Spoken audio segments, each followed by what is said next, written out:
Hello guys, welcome to Fiction Quest.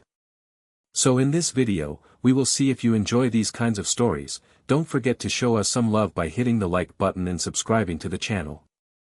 Your support means the world to us. Now, let's start the story. Chapter 1, The Fox in the Snow. The cold in this world was different. It wasn't the biting, dry freeze of the land of iron, nor the wet, clinging chill of the hidden mist. This cold was predatory.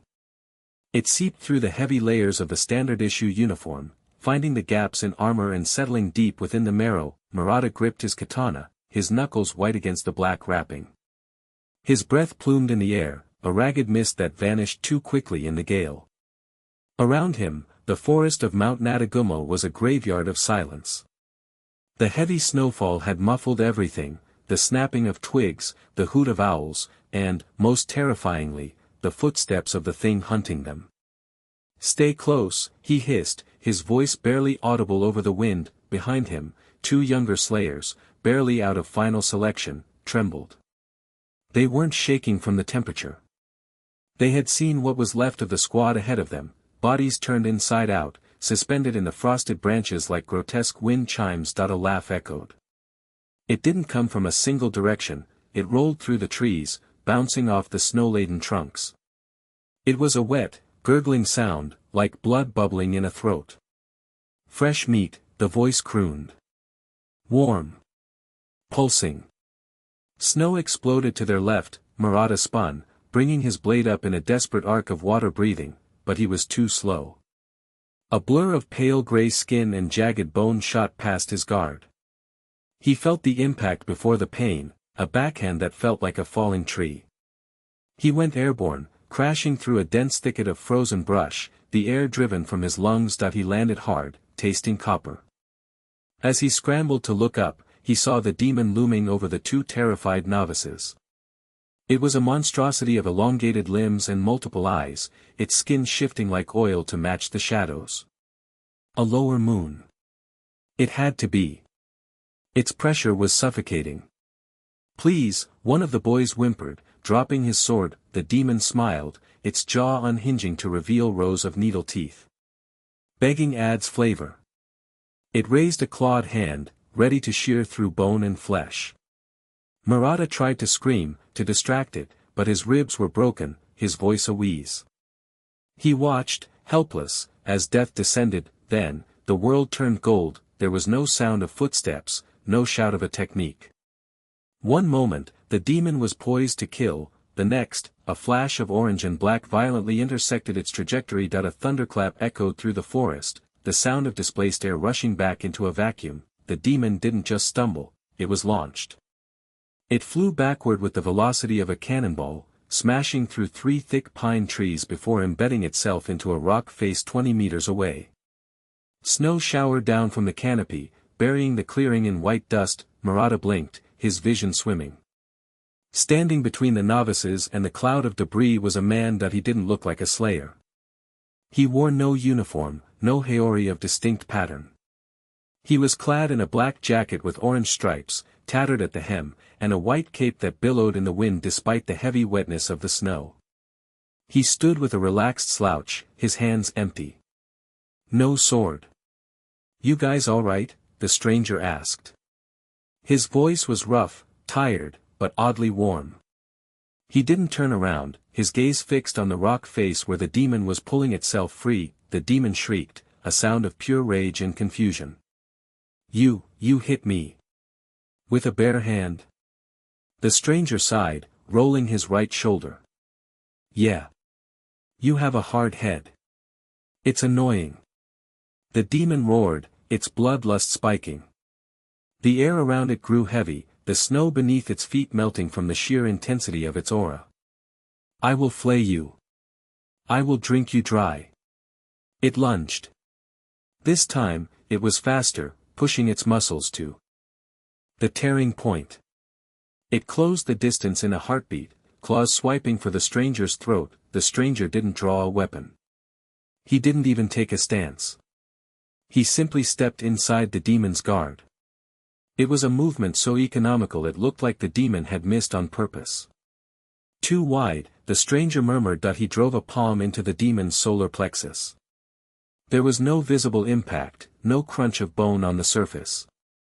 But the demon's eyes bulged, capillaries bursting instantly. An invisible shockwave, frog kumite, traveled through the creature's chest, bypassing its hardened skin and obliterating the organs behind it. The demon gagged, falling to its knees, clutching its chest. It tried to regenerate, to knit the pulverized flesh back together, but the energy the stranger had injected was foreign. It burned like acid, disrupting the demon's connection to its own blood. "What are you?" the demon wheezed, blood foaming at its mouth. The stranger looked down, his blue eyes piercing through the gloom. They weren't the eyes of a killer, nor the eyes of a victim. They were the eyes of someone who had seen gods bleed in world's end. "Just a passerby," Naruto Uzumaki said. That he raised a hand, fingers curling into a loose fist. The air swirled around it, condensing, spinning, screaming.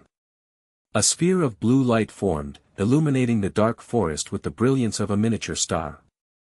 The sound was deafening, 1,000 birds chirping, a storm contained in a palm. Murata shielded his eyes. The pressure was immense. It wasn't a breathing style. It was raw power, physical and terrifying. Rasengan. Naruto didn't throw it. He simply thrust it forward. The sphere connected with the demon's head. There was no resistance. The demon was erased from the neck up, vaporized into nothingness. The body collapsed, disintegrating into ash before it even hit the snow. Naruto shook his hand out, the blue light fading, leaving the clearing in darkness once more. He turned to the two novices, who were staring at him with slack jaws. "You should head back down the mountain," Naruto said, pointing a thumb over his shoulder. "The path is clear now. I cleared the smaller ones on my way up." High above in the canopy, the wind shifted. Mitsuri Kanroji leaped from branch to branch, her movement fluid and acrobatic. Her breath came in steady, rhythmic bursts, breath of love, first form. She was moving fast, panic fluttering in her chest. The crow had reported a lower moon potential and a squad in critical danger. "Please be in time. Please be in time." She vaulted over a ravine, her unique, ribbon-like sword flexing at her hip. She could smell the blood from miles away. It was a scent she hated, the metallic tang of failure. She burst into the clearing, landing in a crouch, hand on her hilt, ready to unleash a flurry of cuts. "Breath of love, second form, love pangs," she cried out, ready to intercept an attack. She froze. There was no enemy. There was only a crater in the rock face, a pile of fading ash, and 3 stunned slayers sitting in the snow. And standing in the center of it all was a man she had never seen before. He was blonde, spiky, unruly hair that looked like golden wheat defied gravity. He had whisker-like marks on his cheeks and was dusting ash off a strange, orange-striped jacket. He looked up as she landed, blinking. "Oh," he said. "Back up." Mitsuri straightened, blinking back her surprise. She looked at Murata, who was clutching his ribs but alive. "Is everyone, did you kill it?" She looked at the blond man. He had no sword. His knuckles were slightly red, but otherwise, he looked like he had just gone for a light jog. "Yeah," the man said, scratching the back of his head. It was getting loud. Mitsuri walked closer, her eyes wide. She was accustomed to being the strongest person in the room, or the weirdest. Her muscle density usually intimidated men, or her hair color put them off. But this man's presence was dense. It felt heavy, like standing next to a furnace, yet entirely non-threatening. "You defeated a demon, without a Nichiren blade?" Mitsuri asked, her voice rising in pitch. "How? The sun hasn't risen yet. It should regenerate." "I hit it really hard," he said, as if that explained everything. "And I used a bit of spin. Scrambled its inside so it couldn't pull itself back together before the second hit finished it." He looked her up and down, not with the lustful gaze she often received, nor the disdain for her exposed skin. He looked at her like he was assessing a fellow soldier. "You moved fast through the trees. Good footwork. Mitsuri felt a blush heat her cheeks. A compliment? On her combat ability? Oh. Thank you. I'm the love Hashira, Mitsuri Kanroji. I came as fast as I could. Love Hashira, huh? The man smiled. It was a grin that transformed his face, taking years off his weary expression. That's a nice title. Better than the #1 hyperactive knucklehead ninja. I'm sorry. Nothing. I'm Naruto. The adrenaline of the battle was fading, and the reality of the mountain's temperature returned. But alongside the cold came a familiar, traitorous sound. Grumble.it was loud.ingly loud. The silence of the clearing amplified the sound of Mitsuri's empty stomach protesting the long run. Mitsuri froze, her face turning a shade of crimson that matched the tips of her hair. She clamped her hands over her stomach, mortified. This was it. The cool, mysterious, powerful stranger would laugh at her gluttony. She was a Hashira, and she was growling like a bear. I am so sorry, she stammered, backing away. I skipped dinner because the mission came in and, Naruto laughed. It wasn't a mean laugh. It was a deep, belly laugh that echoed warmly against the snow. He reached into a pouch on his belt and pulled out a scroll. With a small puff of smoke, which made Murata yelp, a wooden bento box appeared in his hand. Don't worry about it, Naruto said, walking over to a fallen log and brushing the snow off it. He sat down and patted the spot next to him. I'm starving too. Fighting makes you hungry. He opened the box. It wasn't a simple rice ball. It was packed with thick slices of pork, marinated eggs, pickled vegetables, and rice. The smell wafted toward her, soy sauce, mirin, and salt. I made too much anyway, Naruto lied effortlessly. He held the box out. Want some? Mitsuri hesitated. She looked at the slayers, who were busy bandaging themselves and giving the duo a wide berth, sensing the shift in atmosphere. Then she looked at Naruto. He wasn't staring at her chest or judging her appetite. He was just offering food. She sat down next to him. Are you sure? Eat, he insisted, snapping a pair of chopsticks and handing them to her. You can't fight on an empty stomach. Trust me, I know. Mitsuri took a bite of the pork. Her eyes sparkled. It's delicious. Family recipe, Naruto said, his voice softening slightly. Well, sort of. Adapted from a ramen shop I used to live at.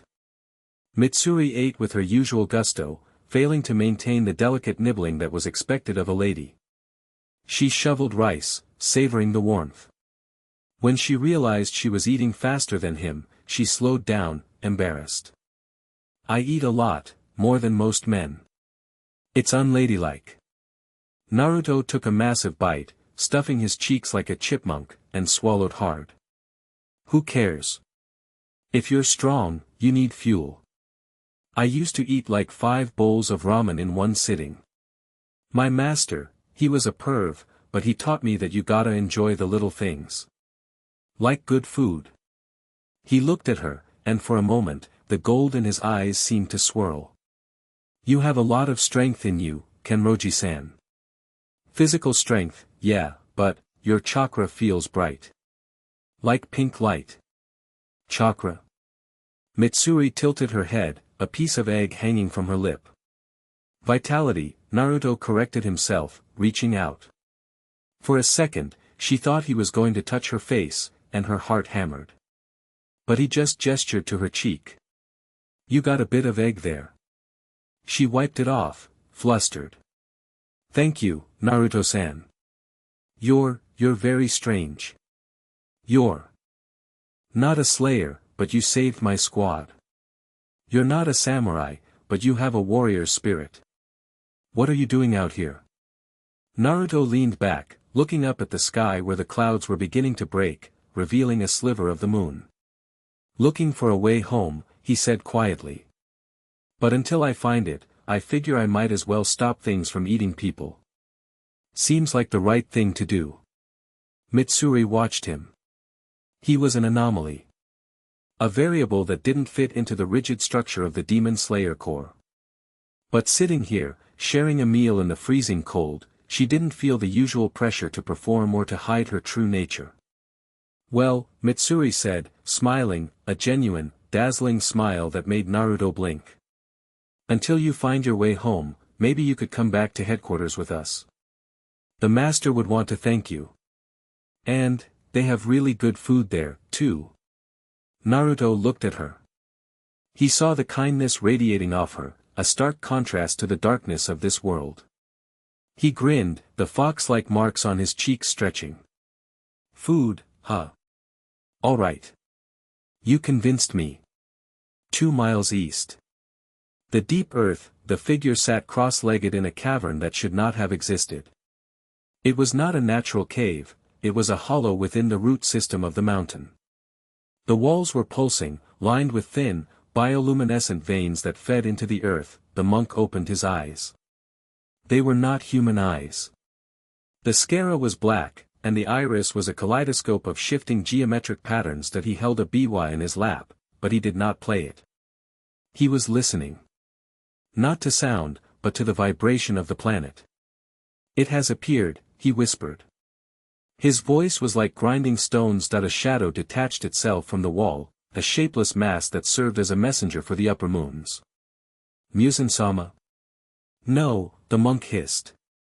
"Something older. Something foreign." He reached out and touched a thick, pulsating root. It recoiled at his touch, then glowed brighter. A massive concentration of yang energy. "It tastes like the sun, but it walks on 2 legs. It has awakened the sleeper." The ground beneath the mountain trembled, a tremor so faint no human would feel it, but to the monk, it was a thunderclap. "The Star Weaver stirs," the monk said, a twisted smile breaking his stoic face. "The foreign chakra is resonating with her core. Bring the boy to the darkness. Or better yet, let him continue to use that power. Let him feed the earth." He plucked a single string on the biwa. The sound was discordant, sharp, and cruel. "The stage is set. Let the play begin." Chapter 1 End. Chapter 2, The Court of Flowers. The scent of wisteria was overwhelming. It hung thick in the air, a cloying sweetness that masked the scent of iron and ash that clung to Naruto's clothes. He walked a step behind Mitsuri, his hands tucked into his pockets, observing the path with a casual sharpness. They were deep within the mountains, navigating a labyrinth of trails hidden by genjutsu, or at least, a primitive, non-chakra equivalent involving incense and confusing topography. The Kikushi, the veiled support staff guiding them, kept glancing back at Naruto with a mixture of awe and terror. Rumors traveled fast. The man who punched a lower moon into dust was walking freely among them.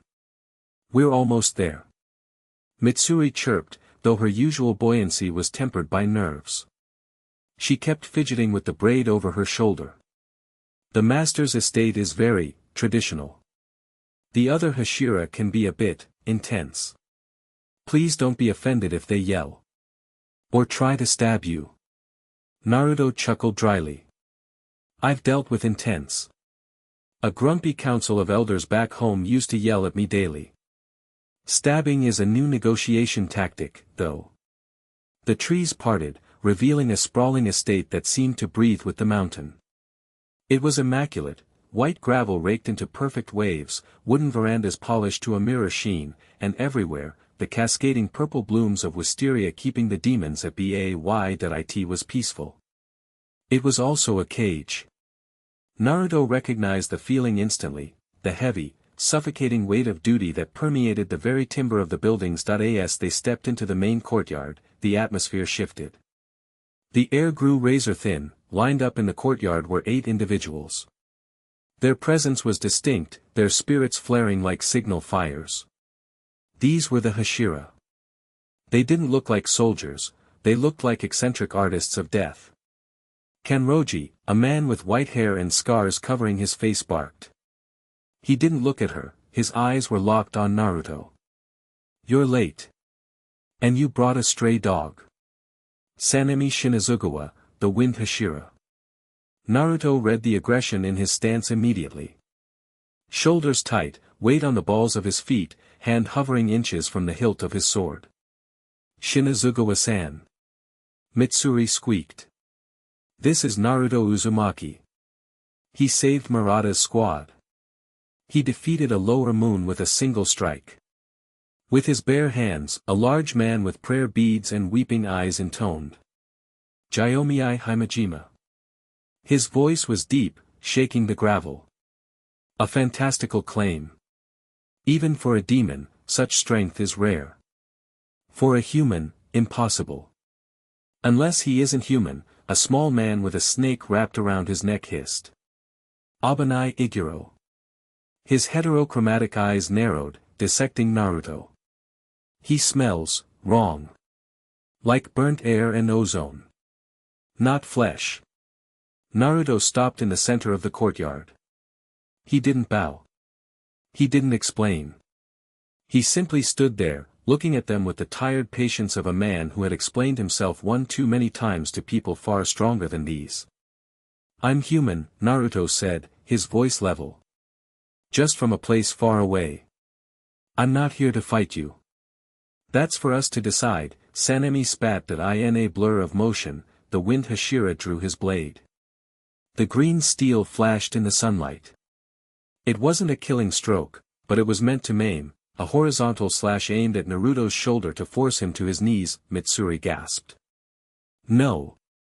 The blade never connected. Naruto didn't dodge. He didn't block. He simply released his intent that it wasn't a technique. It wasn't a jutsu. It was the sheer, crushing weight of Kurama's chakra, mixed with the presence of a man who had held the fate of the world on his back. For a split second, the sunny courtyard vanished in the minds of the Hashira, the sky turned blood red.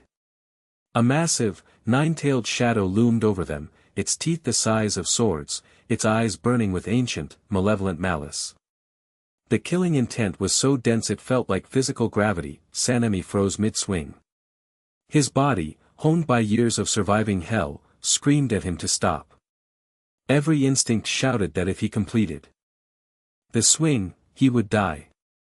Not in a fight, but simply erased. The illusion vanished as quickly as it came. Naruto stood there, unmoving. Sanemi's blade was shivering an inch from Naruto's jacket. Naruto looked at the trembling steel, then up at Sanemi's wide, sweat-beaded eyes. You have a lot of wind in you, Naruto said softly. But you're aiming without seeing. If I were an enemy, you'd be dead 3 times over. Sanemi stumbled back, his breath hitching. The other Hashira were silent. Even the stoic Ju Tomioka had a hand on his hilt, his eyes wide. They hadn't seen a technique, they had felt a catastrophic natural disaster compressed into a human shape. That is enough, my children. The voice was soft, barely a whisper, yet it cut through the tension instantly. The shoji doors of the main house slid open. A man walked out, aided by 2 young girls. The upper half of his face was consumed by a purple, vein-like curse mark. Kagaya Ubuyashiki. Immediately, the Hashira dropped to one knee. The aggression vanished, replaced by absolute reverence. Mitsuri pulled Naruto's sleeve frantically, signaling him to bow. Naruto didn't kneel. He watched the man.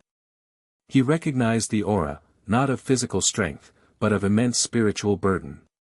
This was a leader who was dying for his people.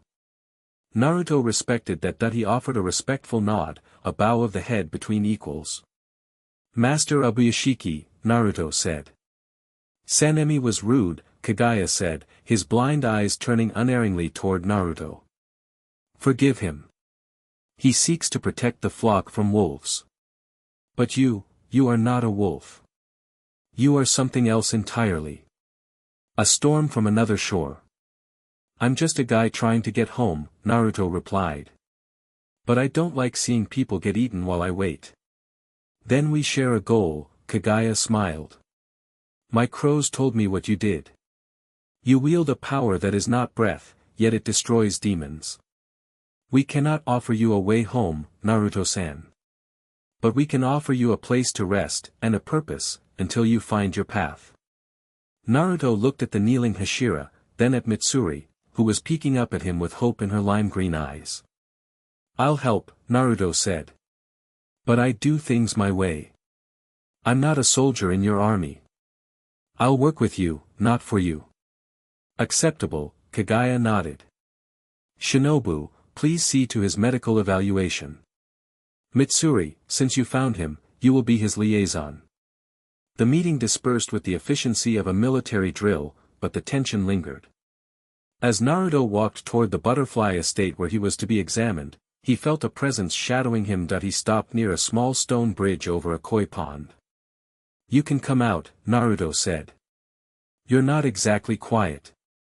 Abanai Iguro dropped from the branches of a pine tree, landing soundlessly on the railing of the bridge. Kaburamaru, the white snake around his neck, hissed softly. "You tricked them," Abanai said, his voice low and dangerous. "That pressure earlier. That wasn't human. You're a risk." Naruto leaned against the wooden post, watching the koi swim. "I'm a risk to demons." "Why does that bother you?" "Because you're close to Kanroji," Abanai said, the venom seeping into his tone. "She's kind. Too kind. She trusts easily. She sees a stray dog and thinks it's a pet. But I see the teeth." Naruto turned fully to face him. He studied the serpent Hashira. He saw the bandages covering the face, the heterochromatic eyes that spoke of a traumatic past, and the rigid posture of a man who hated himself almost as much as he hated demons. But mostly, he saw where the man's eyes had lingered during the meeting, on Mitsuri. "You like her," Naruto stated. It wasn't a question, Abanai stiffened. "Watch your mouth." "You like her," Naruto continued, ignoring the threat, "but you think you're too broken for her. So you protect her from a distance. You act like her gatekeeper because you don't think you can be her partner." Abanai's hand flew to his sword. "I will cut your tongue out." "Don't be an idiot," Naruto said, his voice dropping an octave. "Mitsuri isn't a glass doll. I fought beside her. Her muscle density is insane. Her reaction time is faster than yours. She cut through the forest like it was paper." Abanai paused, thrown off by the sudden praise of her combat ability rather than her appearance. "She's a warrior," Naruto said firmly. "She doesn't need you to screen her friends. She doesn't need you to protect her from me. If I tried anything, she's strong enough to break my ribs." Naruto took a step closer, towering slightly over the smaller man. "If you respect her strength. Stop treating her like a victim waiting to happen. It insults her." Abanai stared at him. For years, he had seen Mitsuri as a light he was unworthy of touching, something fragile to be guarded from the filth of the world. No one had ever told him that his protection was an insult to her power. "You don't know anything about us," Abanai whispered, though his hand drifted away from his sword. "Maybe not," Naruto shrugged, turning back to the path. "But I know loneliness when I see it. You're starving yourself, snake guy. And there's a feast right in front of you." Naruto walked away, leaving Abanai standing on the bridge, the reflection of the water rippling beneath him, hidden behind a large stone lantern 10 meters away. Mitsuri Kanroji pressed her hands to her mouth. She had looped back to give Naruto a map of the estate. She had heard everything, her heart hammered against her ribs. Men usually praised her hair, or stared at her chest, or, in the case of her failed marriage meetings, told her she was too strong, too weird, too much. Abanai protected her, yes, and she cared for him deeply. But Naruto saw her as a warrior first. He defended her capability, not her innocence. He spoke of her strength with the same casual reverence one would speak of a sharp blade. She felt a warmth spread through her chest that had nothing to do with the sun. She waited until Naruto was gone, then slipped away, her mind racing. The butterfly estate. Nightfall. Naruto sat on the edge of the examination bed.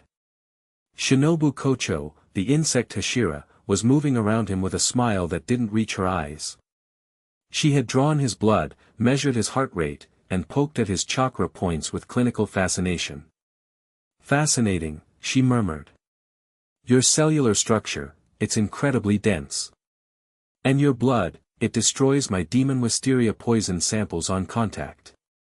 It simply devours them. I have a good immune system, Naruto said, pulling his sleeve down. You're an anomaly, Uzumaki-san, Shinobu said, her voice light and airy. But anomalies are useful. The master has assigned you quarters in the East Wing. It is secluded. Fine by me. Oh, and one more thing, Shinobu said, pausing at the door. About the lower moon you killed. My crows reported something strange. Naruto looked up. The roots of the trees in that area, she said, her smile fading slightly. They turned gray. Withered instantly. As if something sucked the life out of the earth itself. Do you know anything about that? Naruto frowned. He thought back to the fight. He had used a Rasengan. A normal one. But he remembered the demon's fear. It hadn't called him a slayer. It had asked what he was. No, Naruto lied smoothly. Maybe the demon did it. Shinobu studied him for a long moment, then bowed. Have a good night, Uzumaki-san. Naruto waited until she was gone. He walked to the window, looking out at the moon. He raised his hand, channeling a small bit of chakra. Usually, his chakra felt like a roaring river. But here, in this world, it felt heavy. Sticky, and for a brief moment, he felt something pulse deep beneath the floorboards of the estate. A heartbeat. Slow, rhythmic, and massive. It's resonating, Kurama's voice echoed in his mind. The fox had been silent since the transfer, conserving energy, Kurama. You awake? Barely, the fox grumbled. This planet, it's strange, Naruto. There is natural energy here, but it is old. Stagnant. And something down there is eating it. And now, it senses us, Naruto clenched his fist. Let it sense us. If it comes up, we knock it back down. Careful, Kit. We aren't in the elemental nations anymore. The rules of physics are loose here. And I smell something familiar in that deep earth. Something that smells like the 10 tails. Naruto's eyes narrowed.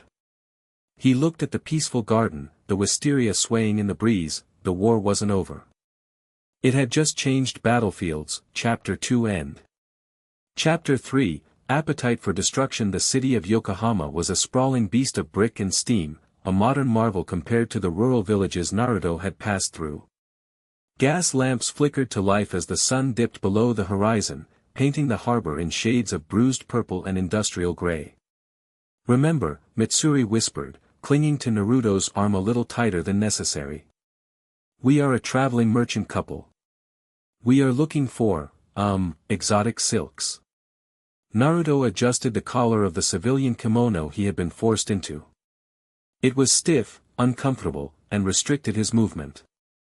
He hated it. Right. Silks. And I'm guessing my wife is the one with the taste for them. Mitsuri giggled, the sound bubbling up nervously.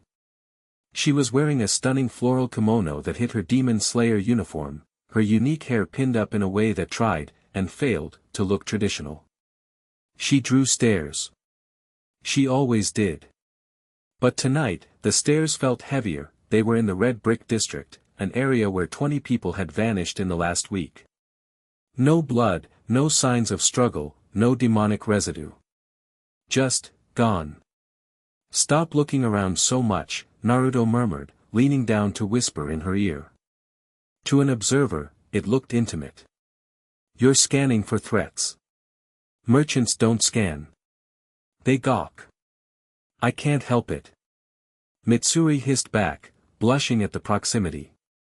The crows said there's no scent. That means the demon is either incredibly old or it's not a demon, Naruto finished. His sensory perception was stretched thin, covering a 3-block radius. He couldn't sense the malice typical of demons, that cold, oily feeling of the lower moon. Instead, he felt something stagnant. It felt like the water in a vase of flowers that had been left to rot for a week. "I'm hungry," Mitsuri blurted out, the tension broke. Naruto looked at her, then at the lit sign of a large restaurant across the street. "The Golden Carp. Mission protocol says we should patrol," Naruto teased. "But we have to wait for the witching hour for the disappearances," Mitsuri argued, her eyes pleading. "And we need to maintain our cover.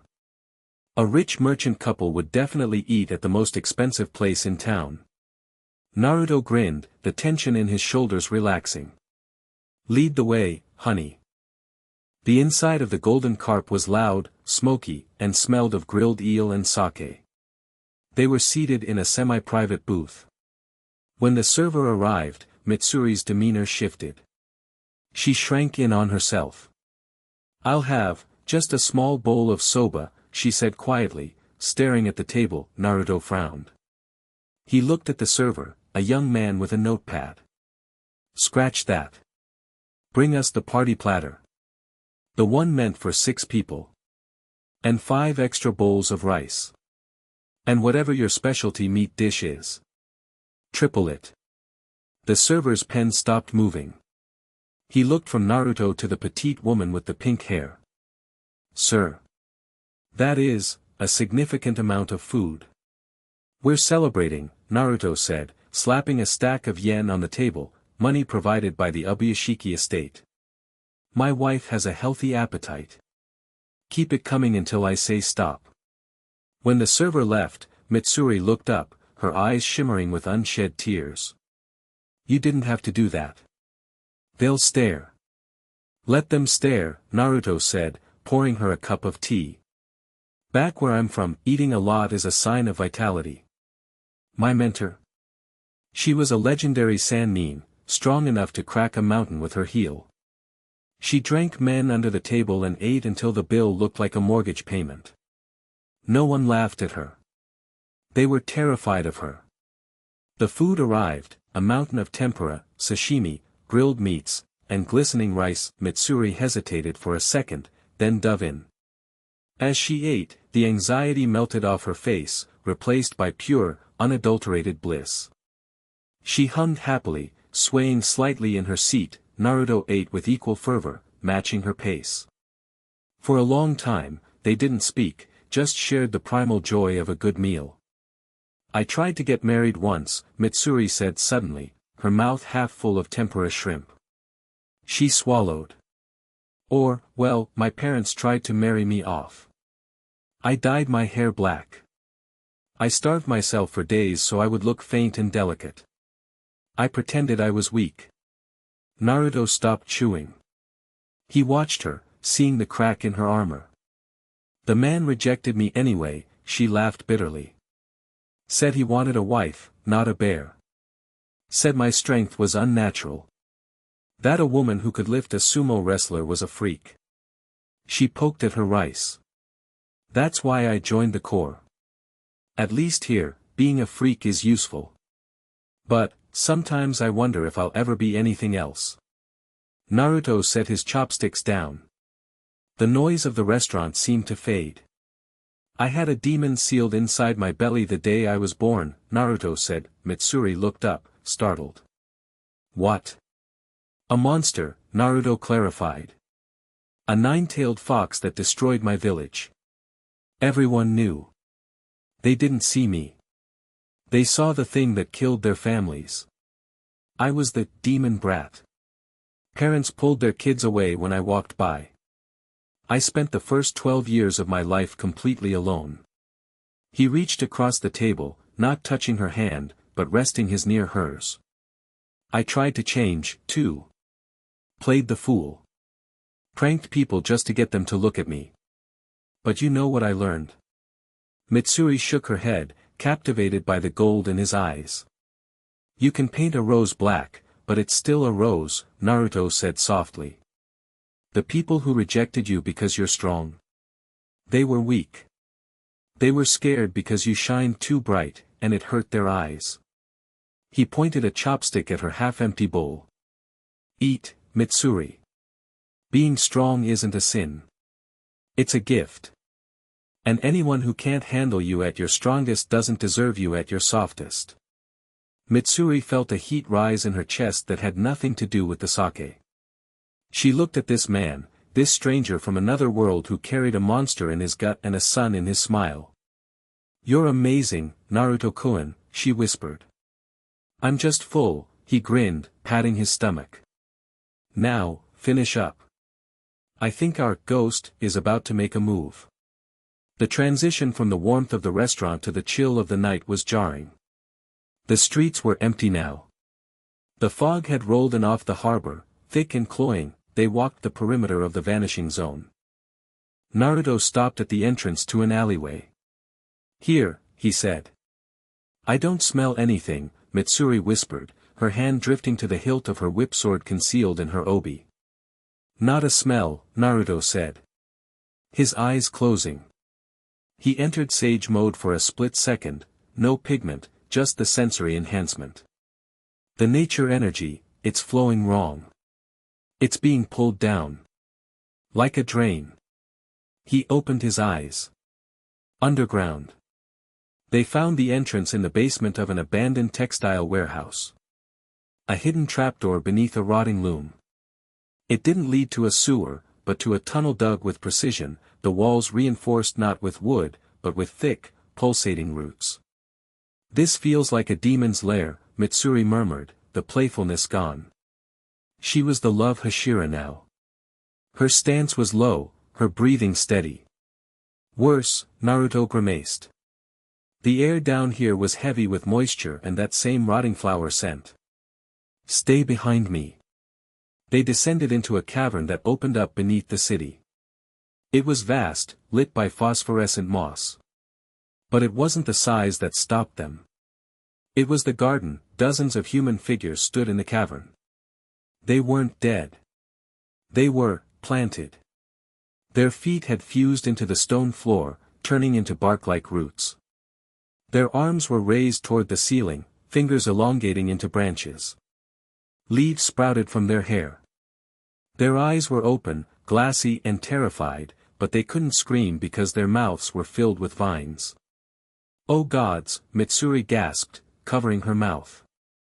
Are they alive?" "Barely," Naruto said, his voice cold. He could sense their fading life forces. They were batteries. Something was drinking them. "Welcome, pilgrims." The voice came from the center of the garden. A man sat on a throne made of twisted wood.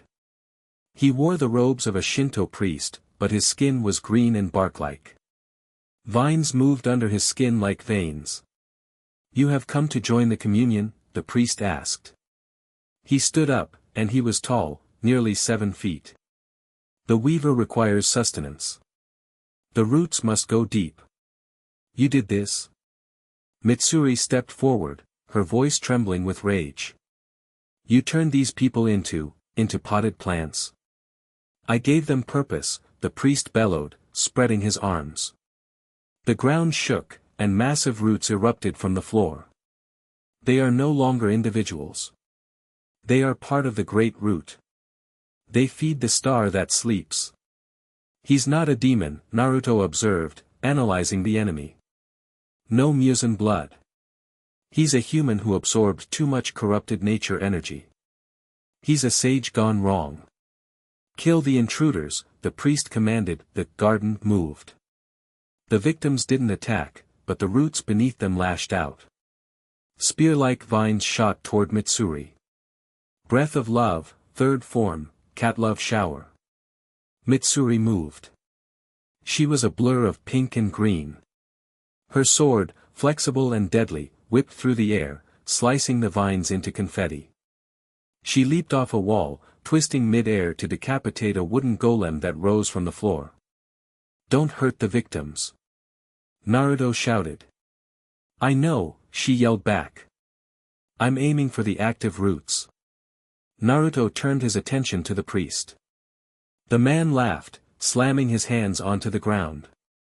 "Wood style, deep forest emergence." Naruto's eyes widened. You gotta be kidding me. He knows a knockoff Mokuton. A wave of timber crashed toward Naruto, a tsunami of wood. It was crude, lacking the elegance of the first Hokage, but it was heavy and fast. Naruto didn't weave signs. He didn't have time. He jumped, channeling chakra into his feet to stick to the ceiling of the cavern. The wood wave crashed into the wall below him. Hey, Groot! Naruto yelled. The priest looked up. Heretic! Naruto fell. As he descended, he extended his right hand. Chakra swirled, but he added a transformation to it. Wind release. Wind style, Raisin Shuriken. Miniature. He didn't want to blow up the cavern and kill the hostages. He compressed the technique down to the size of a shuriken. It screamed with a high-pitched whine that shattered the glass eyes of the priest. Naruto threw it. The priest raised a wall of wood to block it. It was useless. The wind chakra dismantled the wood on a cellular level, slicing through the defense like it was mist. The small shuriken impacted the priest's shoulder. It didn't explode. It expanded. A sphere of microscopic wind blades engulfed the priest's upper body. He didn't even have time to scream. The technique shredded his bark skin, his muscles, and the corrupted nature energy fueling him. Naruto landed in a crouch as the priest collapsed, his connection to the roots severed instantly. The cavern went silent. The active vines fell limp. Mitsuri rushed over, panting. Is he? He's done, Naruto said, standing up. He looked at the half-transformed victims. Without the priest draining them, the process had stopped, but the damage was severe. Naruto walked to the nearest victim, a young woman whose legs were fully wood. He placed a hand on her shoulder. He pushed yang chakra, the life-giving energy he had received from the Sage of Six Paths, into her. It wasn't a cure-all. He couldn't reverse the physical change entirely. But the wood receded slightly, turning back into flesh at the knees. The woman gasped, air returning to her lungs. We need the Kikuchi, Naruto said, his face grim. And the best doctors you have. I can stabilize them, keep them alive, but I can't undo all of this. Mitsuri watched him. He was glowing softly with golden energy, moving from person to person, sharing his own life force to keep strangers from dying. He looked exhausted, sweat beading on his forehead, but he didn't stop until every single person was breathing steadily. She felt that pang in her chest again. The one that said, "This is him." This is the 1.1 hour later. The Kikuchi had swarmed the site, ferrying the victims to the butterfly estate. The local police were handled by the Ubuyashiki influence, told it was a gas leak. Naruto sat on a crate near the harbor, watching the sunrise. The adrenaline had faded, leaving him hollow. That wasn't a demon art, Naruto said as Mitsuri sat next to him. No, she agreed quietly. He was human. Why would a human do that to his own kind? Power, Naruto said. Fear. Or maybe he just found something he didn't understand and it corrupted him. He looked at his hand. He mentioned at the star that sleeps. And, the weaver. The lower moon I fought mentioned a weaver too. This isn't just Muzan. Mitsuri shivered, leaning against his shoulder. This time, she didn't care about propriety or who might see. She needed the warmth. Whatever it is, she said firmly, we'll stop it. You're not alone in this fight, Naruto-kun. The Hashira are strong. I am strong. Naruto looked down at her. Her pink and green hair was messy, her face smudged with dirt, and she looked more beautiful than any carefully painted portrait. Yeah, Naruto smiled, wrapping an arm around her shoulders, pulling her close. You are. From the shadows of a warehouse roof, a crow watched them. But its eyes were not the bead black of a normal bird. They were kaleidoscope patterns. The crow cawed once, then dissolved into a puddle of black sludge. Chapter 3 End. Chapter 4, The Iron Fortress. The swordsmith village did not appear on any map. It existed in a pocket of geography that defied casual observation, hidden behind layers of misdirection and thick, sulfurous fog. To Naruto, It smelled like home, not the ramen shops or the fresh rain of Konoha, but the burning ozone and striking steel of a shinobi weapon depot that he sat cross-legged on a tatami mat in a workshop that felt more like a sauna. Across from him, a man wearing a Hayatoko mask was vibrating with intensity. Impossible. Unacceptable. Absurd. Tekken Kawahara, the chief of the village, waved a tiny, calloused hand. You want to channel wine through the blade? Not just swing it, but project force through the metal itself. Basically, Naruto said, wiping sweat from his brow. The heat here was oppressive. I don't need a katana. I'm not a swordsman.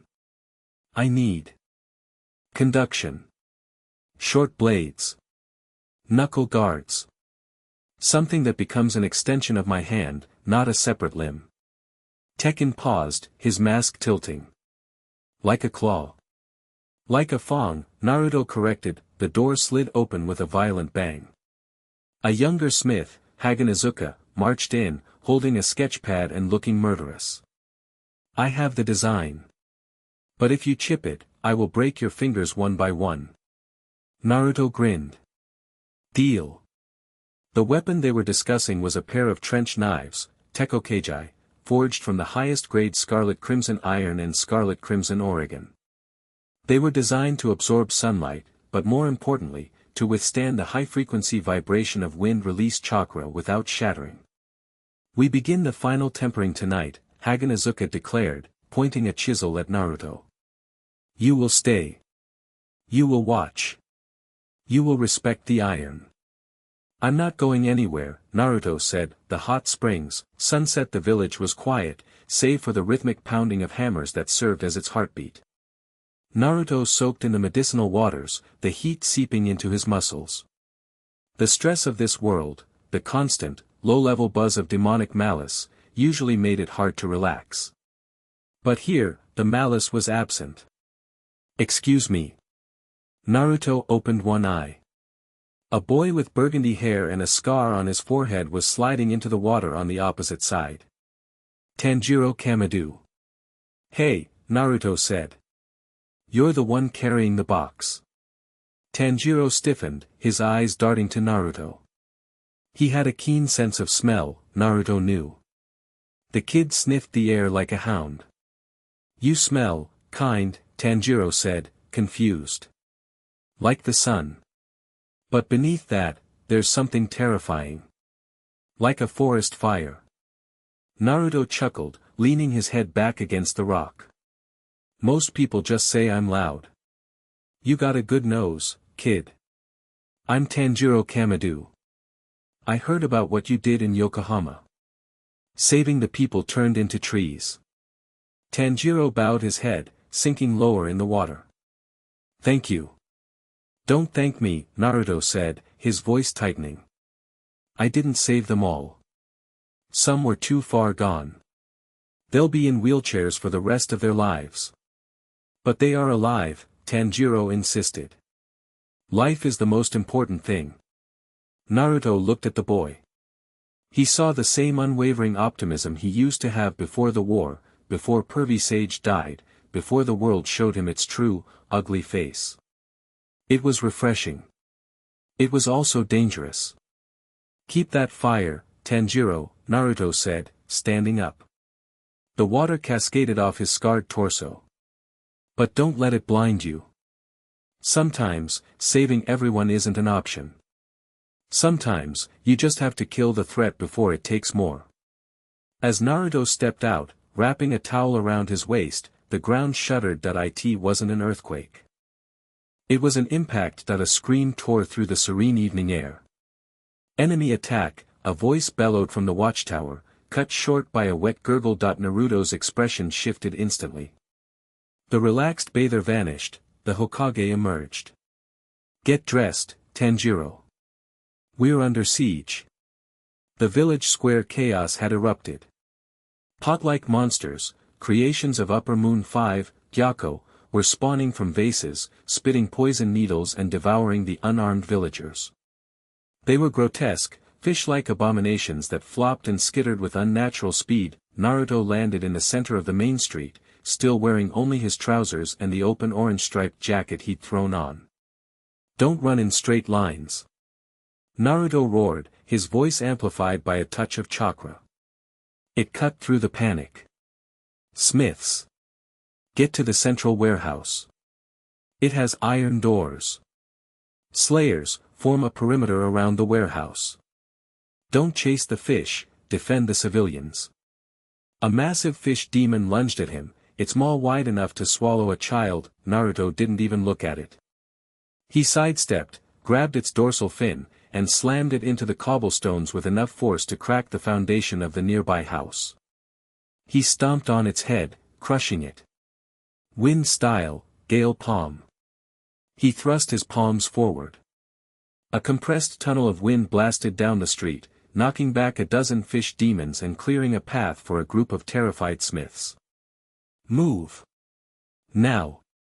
From the rooftops, a new threat emerged. A figure holding a Shikujo staff descended, Sekido, the manifestation of anger, one of Hentengu's clones. "You are loud," Sekido snarled, stamping his staff. Lightning crackled, arcing toward the fleeing villagers. Naruto moved. He intercepted the bolt, catching it on a chakra-reinforced arm. The sleeve of his jacket singed, but his skin held. "Lightning?" Naruto scoffed, shaking his arm. "I've taken hits from the rakeage." That was a static shock. Sekido's eyes narrowed. You are the anomaly." Another clone, Karaku, Pleasure, landed on a roof, waving a leaf fan. "Oh. This is him. The one who smells like the Weaver." The Weaver. That name again. Who is the Weaver? Naruto demanded, crouching low. "He doesn't know." Karaku laughed, swinging his fan. A gust of wind pressure capable of leveling a building slammed into Naruto. Naruto braced himself, digging his heels into the dirt. He crossed his arms, tanking the pressure. It was heavy, far stronger than Temari's wind scythes. He was pushed back 10 meters, his feet carving trenches in the earth. "Strong," Naruto muttered. "Upper moons.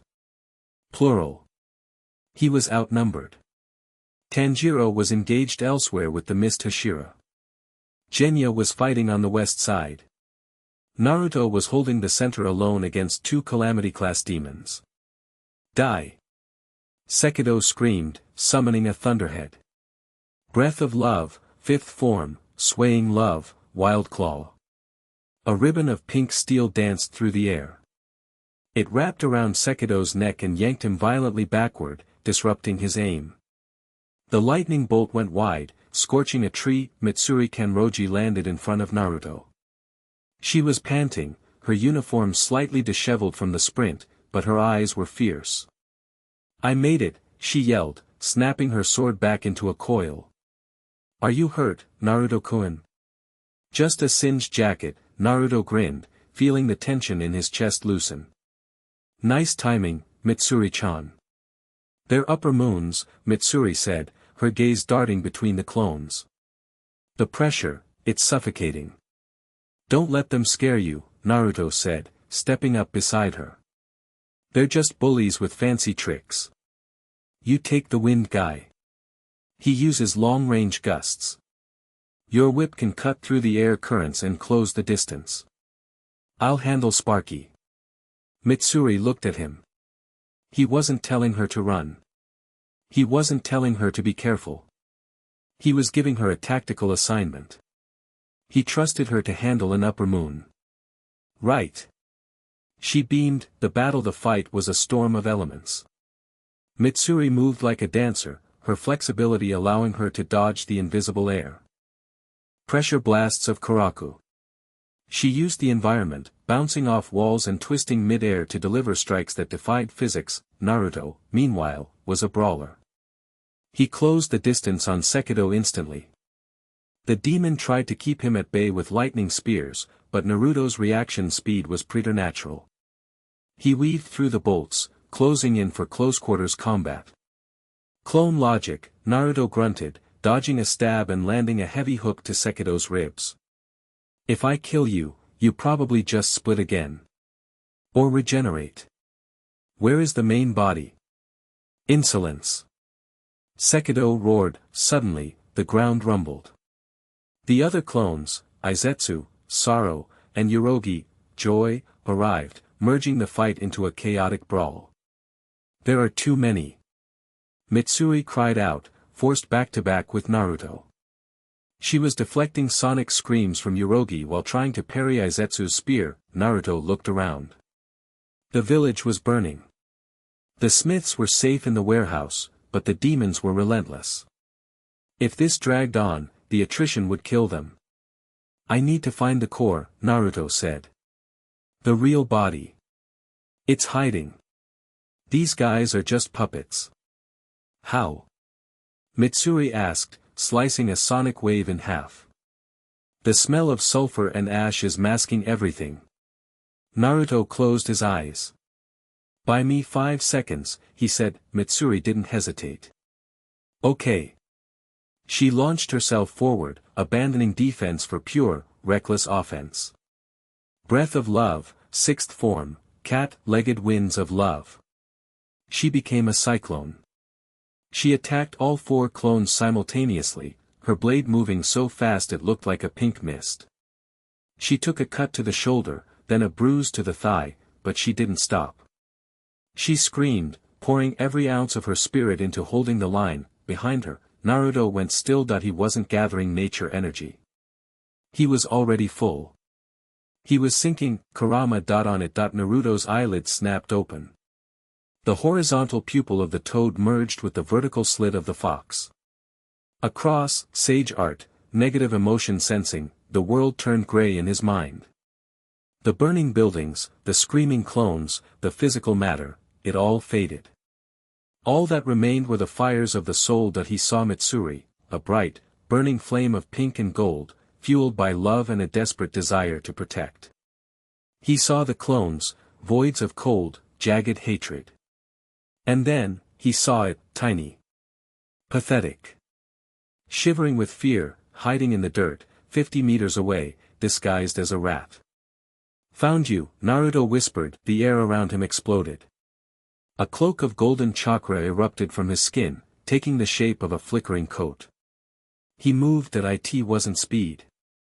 It was teleportation. One moment he was behind Mitsuri, the next, he was 50 meters away. His hand plunged into a patch of bushes. He ripped a tiny, screaming demon out of the dirt.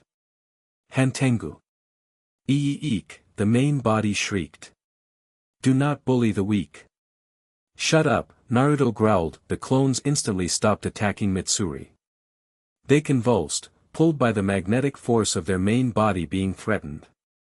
They merged, swirling together into a mass of wood and flesh, forming the hatred avatar. Zohakuden. A massive wooden dragon erupted from the ground, snapping its jaws at Naruto to force him to drop the main body. Naruto jumped back, tossing the tiny demon toward Mitsuri. Catch! Mitsuri, bewildered but reactive, caught the tiny demon. Keep him away from the dragon. Naruto ordered, facing the massive wooden construct that now loomed over the village square. Zohakuden floated in the center, beating drums on his back. You possess the chakra of the weaver, Zohakuden spoke, his voice sounding like many voices layered together. But you are a thief. You stole power from the gods. I seem to do that a lot, Naruto quipped, cracking his knuckles. The golden chakra cloak flared, forming 2 massive chakra arms from his back. Zohakuden struck his drums. Wood dragon. 3 massive wooden dragons surged forward. Naruto didn't dodge. He met them head-on. The chakra arms grappled with the wood dragons, holding them back in a contest of raw strength that shattered the cobblestones beneath him. Go, Mitsuri! Naruto roared, struggling against the crushing weight of the wood release. Cut his head off while I hold the big guy. Mitsuri looked at the tiny demon in her hand, then at Naruto, who was physically wrestling a kaiju-sized monster to keep it from hurting her. Her heart swelled. It wasn't just admiration anymore. It was certainty. She threw the tiny demon into the air. Breath of Love, 1st form, shivers of first love. She dashed. Not at the tiny demon, but past it, slicing its neck as she moved, then rebounding off a wall to launch herself at Zohakiden. She realized the tiny body was too hard to cut, but she could distract the big one that she landed on one of Naruto's chakra arms, using it as a runway. Naruto saw her intent. He shoved the chakra arm forward, launching her like a catapult toward the floating demon. Zohakiden banged his drums to summon a sonic blast, but Naruto fired a tailed beast bomb, miniature-sized, from his mouth. It collided with the sonic wave, detonating mid-air and creating a smokescreen. Mitsuri burst through the smoke. Her blade extended, undulating like a living serpent. Love-breathing, final form, cat-legged winds of love, modified. She wrapped her blade around Zohakiden's neck. The demon sneered. "You cannot cut me." "I don't have to," Mitsuri cried, tears in her eyes from the sheer emotional intensity. Naruto-kun. Naruto was already there. He had used the distraction to close the distance. He was in the air, right beside her. Rasengan. But it wasn't a normal Rasengan. He channeled wind nature into it. It screeched like a banshee. Mitsuri pulled the demon forward with her whip. Naruto thrust the Rasengan backward. They met in the middle. The impact was blinding. The combined force of the love-breathing tension and the spiraling wind grinded Zohakiden's neck into sawdust. At the same time, on the ground, Tanjiro, who had arrived from the forest, swung his flaming blade at the tiny main body, sensing the opening created by the destruction of the hatred avatar, slashed out. A collective scream echoed through the village. The aftermath of silence that followed was heavy. The fish demons dissolved into puddles. The wooden dragons crumbled into rot. Naruto landed heavily, the golden cloak fading. He stumbled, exhaustion hitting him. Maintaining the cloak in a world with such thin atmosphere was taxing. Mitsuri was there instantly, catching him before he hit his knees. "You were incredible," she sobbed, hugging him tightly, not caring about the sweat or the blood. "You wrestled a dragon. You threw me." Naruto laughed breathlessly, leaning his weight on her. She was surprisingly sturdy. "You were the one who cut through the storm, Mitsuri. I just held the door open." He looked down at her. Her face was buried in his chest. He could feel her heart racing against his. "Hey," he whispered. She looked up, her eyes wide and shimmering. "Thanks for having my back." Mitsuri smiled, and for a moment, the burning village faded away. "Always. Naruto-san." Tanjiro came running up, dragging a headless, disintegrating body. Genya was behind him, looking stunned. "We did it," Tanjiro panted. "The main body, it's dead." Naruto looked at the fading corpse of Hantengu. The demon was weeping as it turned to ash. "Wait," Naruto said, pulling away from Mitsuri. He walked over to the dying head of the upper moon. Hantengu's eyes focused on Naruto. "The star." The demon wheezed. "She wakes. Your chakra," it woke her. "Who?" Naruto demanded, grabbing the demon by its fading hair. "Who is Kagayahime no Mikoto?" Hantengu smiled, a grotesque expression of pity. "The mother of demons," Hantengu whispered. "Muzan is but a leech, on her skin. She is the planet's hunger. And you are her meal." The head crumbled into ash. Naruto stood up, dusting off his hands. The victory felt hollow. "Tanjiro," Naruto said, his voice serious. "Get the survivors together. We need to leave." "Leave?" "But the village is compromised," Naruto said, looking at the dark mountains. He could feel it. Again. The rumble deep in the earth. And the real war is just starting. He looked at Mitsuri, who was watching him with concern. "I need to tell Abuyashiki everything," Naruto said. "About where I'm from. And what's coming." Chapter 4 End.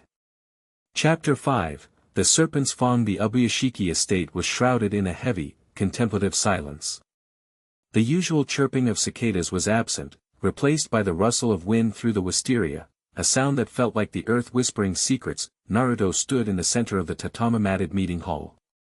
The sliding doors were open to the garden, but no one was looking at the scenery.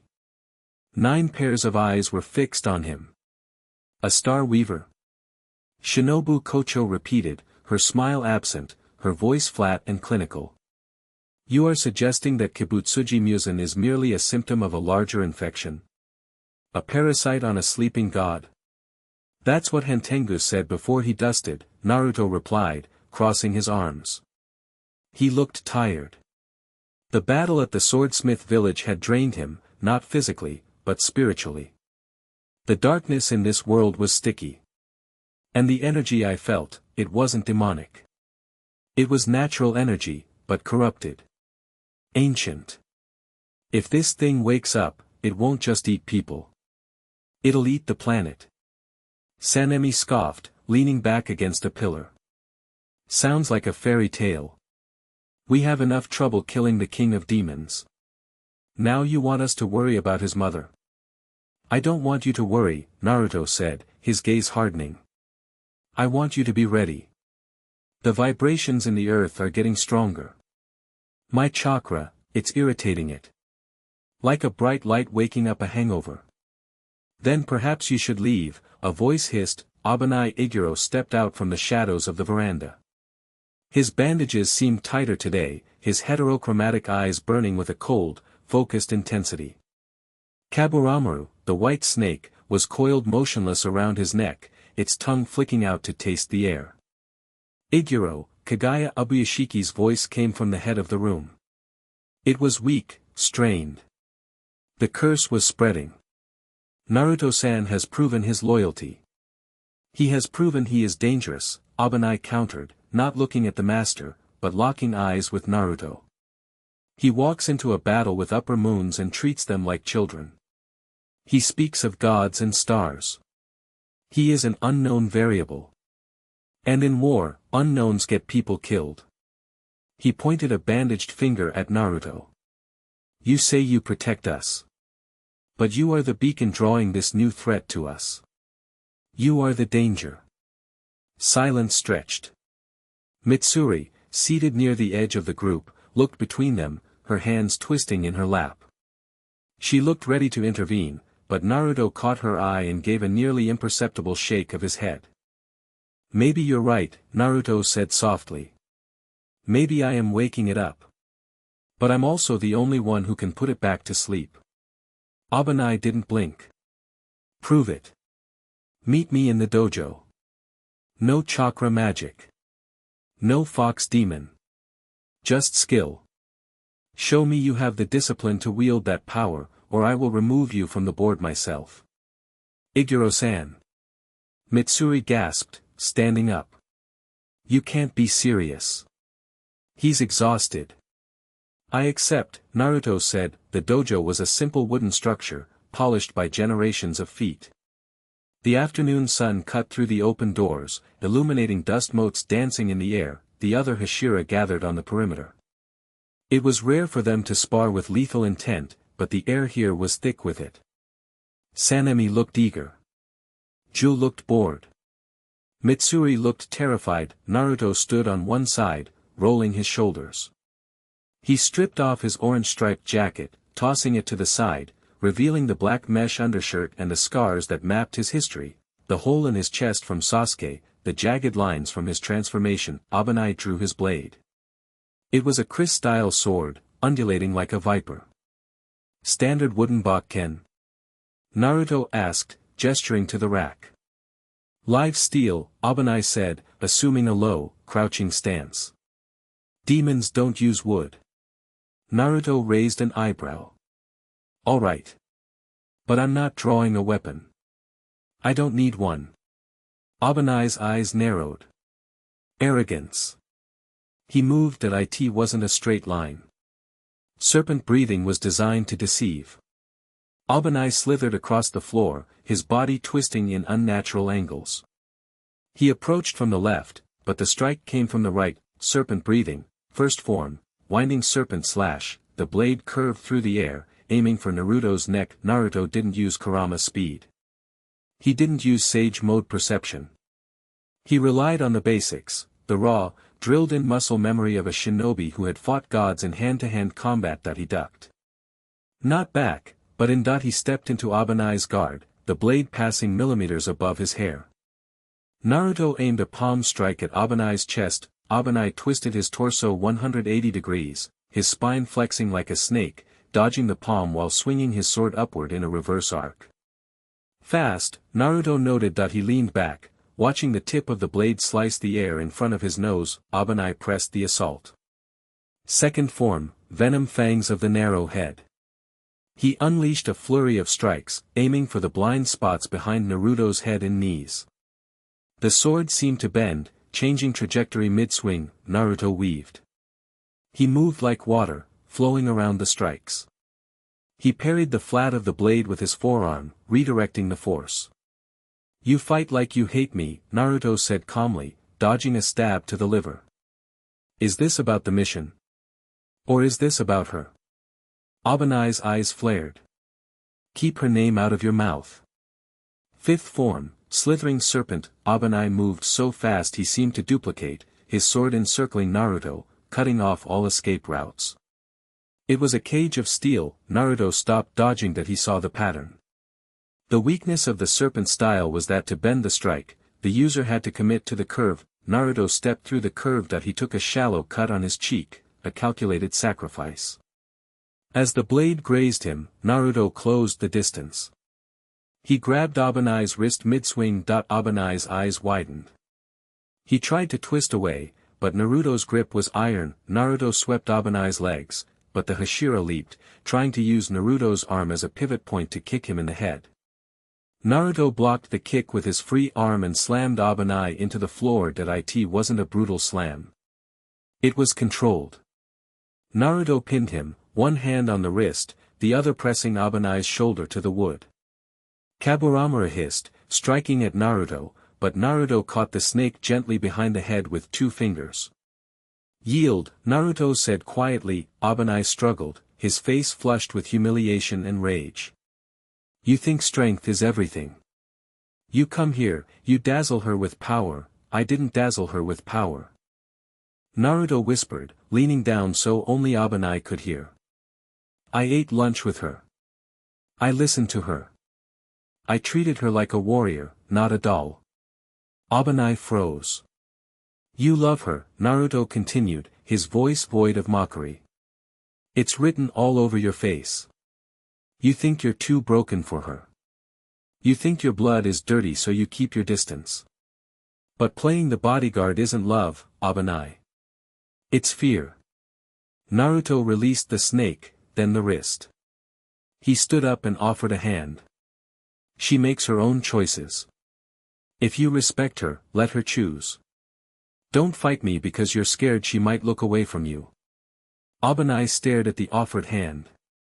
He didn't take it. He slapped the floor, flipped to his feet, and sheathed his sword with a sharp clack. "This isn't over," Abanai muttered.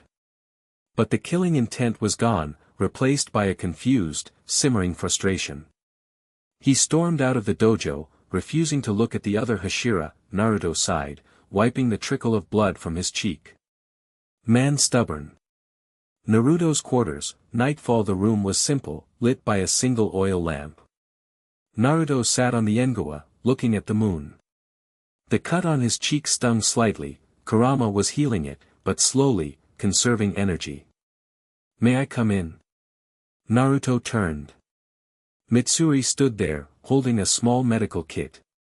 She had changed out of her uniform into a casual yukata, her hair loose. She looked softer, but her eyes were stormy. "Hey," Naruto smiled. "I thought you'd be yelling at Abanai." "I did," Mitsuri huffed, stepping onto the porch and kneeling beside him. "I told him he was being an idiot. He just stared at his snake." She opened the kit, dipping a cotton swab in antiseptic. "Turn your head. It's just a scratch, Mitsuri-chan. I've had worse from shaving." "Hush." She gently turned his face toward the light. Her fingers were warm, calloused from the sword but gentle. She dabbed the cut. He cut you. You could have dodged that. I could have, Naruto admitted. But sometimes you have to take a hit to get close enough to talk. Mitsuri paused, her hand resting on his jaw. She looked at him, really looked at him. The exhaustion around his eyes, the weight he carried that he tried to hide with smiles. What did you say to him? She asked softly. When you had him pinned. He looked, shaken.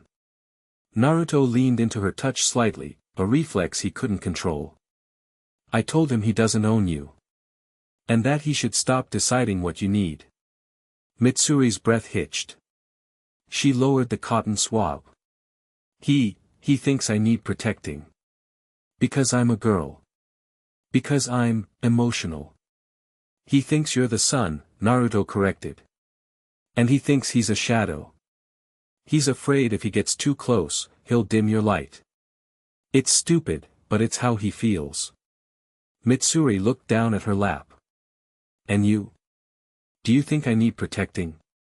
Naruto laughed, a low rumble in his chest. You. No. I saw you rip a wooden dragon apart. I think if anything, I need you watching my back. He turned fully toward her, capturing her gaze. I like you, Mitsuri.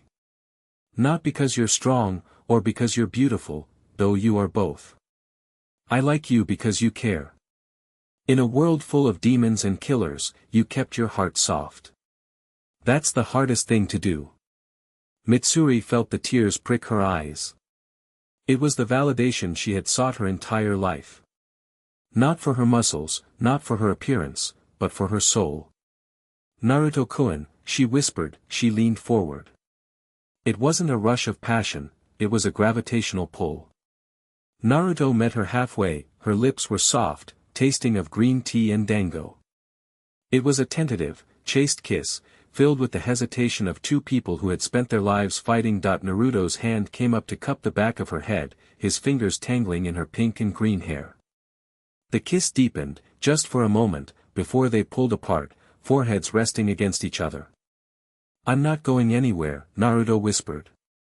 Not yet. Mitsuri closed her eyes, breathing in his scent, ozone, ramen, and something uniquely him. Good. The depths. Of the Infinity Castle. The reality of the Infinity Castle was shifting. Gravity was a suggestion, not a law. Doors opened into abysses, staircases led to nowhere. Kibutsuji Muzan walked down a hallway that was upside down. He was in his male form today, dressed in an immaculate western suit. His mood was foul. Hantengu was dead. Gyako was dead. Neikime, he commanded. Bring me the information on the blue spider lily. The biwa twanged. A platform rose, revealing the monk, the herald from the mountain. But the monk was not bowing. He was standing, strumming his biwa with an insolent rhythm. You have failed to retrieve it, Muzan said, his voice cold enough to freeze blood. And now you stand before me without kneeling. The lily, the monk rasped, his eyes spinning, is not for you, little leech. Muzan paused. The veins on his forehead bulged. What did you call me? You seek the sun, the monk continued, stepping off the platform. The wood of the castle groaned, roots sprouting from the tatami. You seek perfection. But you are merely a mutation. A mistake made by a doctor 1,000 years ago. Muzan's arm whipped out, transforming into a bladed whip of flesh, aiming to decapitate the monk didn't dodge. Roots erupted from his back, catching the blade. The flesh of Muzan's arm hissed, turning gray and withering upon contact. Muzan recoiled, severing his own arm to stop the spread of the necrosis. He stared at the limb regenerating slowly, too slowly. What is this? Muzan hissed, genuine fear flickering in his red eyes. This is the power of the weaver, the monk smiled, his teeth made of wood. She is awake, Muzan. She is hungry. And she finds your frantic search for the sun, amusing. The monk plucked a string. The entire castle shook. We have found the vessel, the monk said. The boy with the sun inside him. Uzumaki. We will bring him to the eclipse. You may come, little leech. If you wish to serve the true God. The monk sank into the floor, vanishing into the wood. Muzan stood alone in his fortress, clutching his regenerating arm. For 1,000 years, he had been the apex predator. The top of the food chain. Now, for the first time, he realized he was just another insect in the garden. Uzumaki, Muzan snarled, the name tasting like bile. I will kill him first. And then I will burn this weaver to ash. Chapter 5 End. Chapter 6, The Infinity Trap. The moon hung low and heavy over the Ubuyashiki estate, a pale eye watching a tragedy unfold in slow motion. The air smelled of ozone and ancient, rotting earth. Naruto stood on the roof of the main manor, his arms crossed, his sensory perception spread like a net over the surrounding mountains. Beside him, Gyomei Himejima stood like a stone statue, weeping silent tears. They were the last line of defense. The bait was inside, Kagaya Ubuyashiki, a man whose life force was flickering like a candle in a hurricane. He's coming, Naruto said, his voice low. I do not hear footsteps, Gyomei rumbled. He doesn't walk, Naruto clarified. He flows. Like oil. The space in the courtyard distorted. It didn't tear or break, it simply ceased to be empty and was suddenly occupied. Kibutsuji Muzan stood there. He looked impeccable in his suit, but his eyes were manic, darting around with a paranoia that didn't suit a king. He wasn't looking at Kagaya. He was looking at the ground. You, Muzan hissed, his gaze snapping up to Naruto. The vessel. Welcome, Kagaya's voice drifted from the open veranda. You look terrible, Muzan. Muzan sneered, stepping forward. Spare me the pleasantries. I am here to end this farce. And to squash the bugs that have infested my garden. He raised a hand. But before he could unleash his flesh manipulation, the ground beneath the estate screamed that it wasn't a metaphor. A high-pitched, tectonic shriek tore through the air. The pristine white gravel of the courtyard exploded upward, not from Muzan's power, but from thick, gray roots that burst from the soil like grasping fingers. What? Muzan recoiled, his face twisting. In genuine shock. Trap sprung, Naruto yelled, diving off the roof. But it's not ours. He aimed a chakra-enhanced heel drop at Muzan, forcing the Demon King to dodge. The impact shattered the courtyard, but the debris didn't fall back down. It floated, gravity inverted. The world twisted sideways. Beneath the estate, the dimensional doors of the Infinity Castle opened, but they were wrong. The usual geometric precision of the sliding doors and tatami mats was overgrown with pulsating, organic matter. The clean, dimensional space had been infected by the Star Weaver's roots. Neikime. Muzan roared at the void. What are you doing? There was no answer, only the discordant twang of a biwa that sounded like snapping bone. The floor dropped out. Naruto, Muzan, the Hashira emerging from the shadows, and the entirety of the estate were swallowed whole. Falling through the Infinity Castle was usually a disorienting experience of shifting planes and sliding rooms. This was different.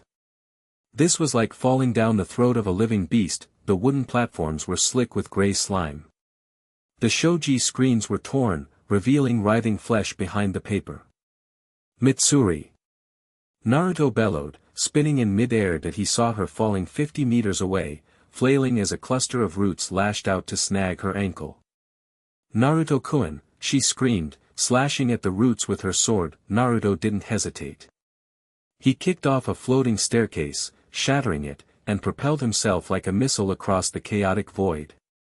He caught her mid-fall, his arm wrapping securely around her waist.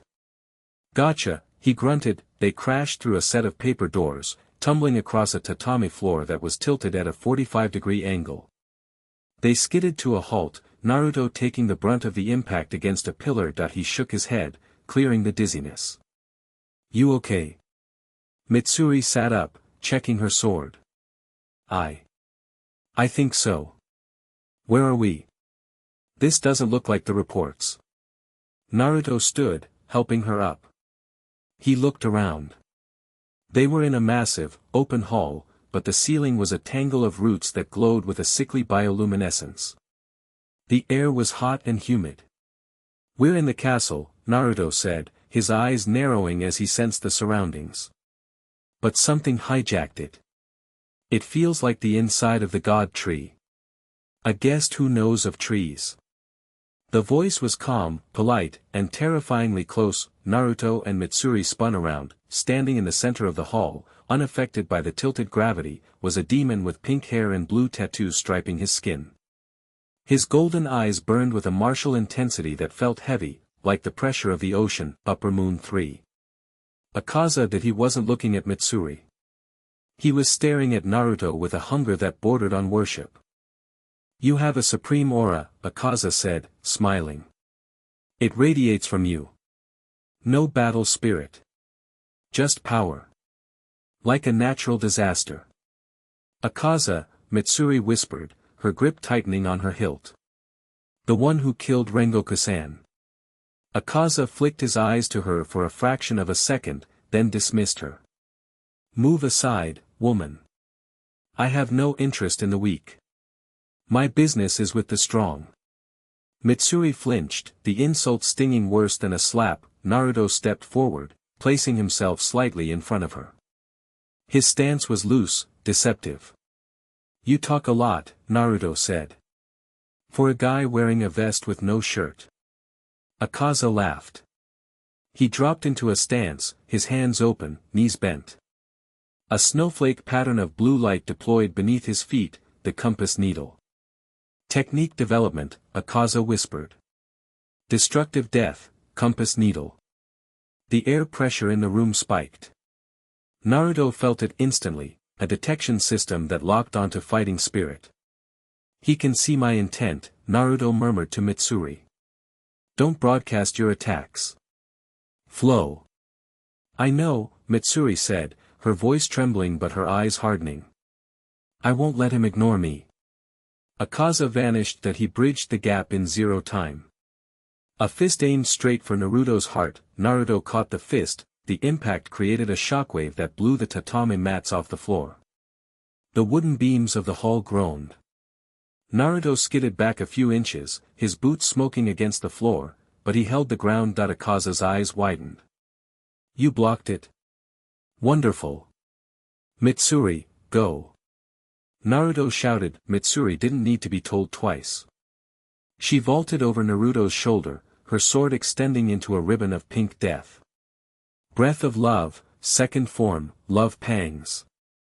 She unleashed a flurry of slashes, aiming for Akaza's neck and arms.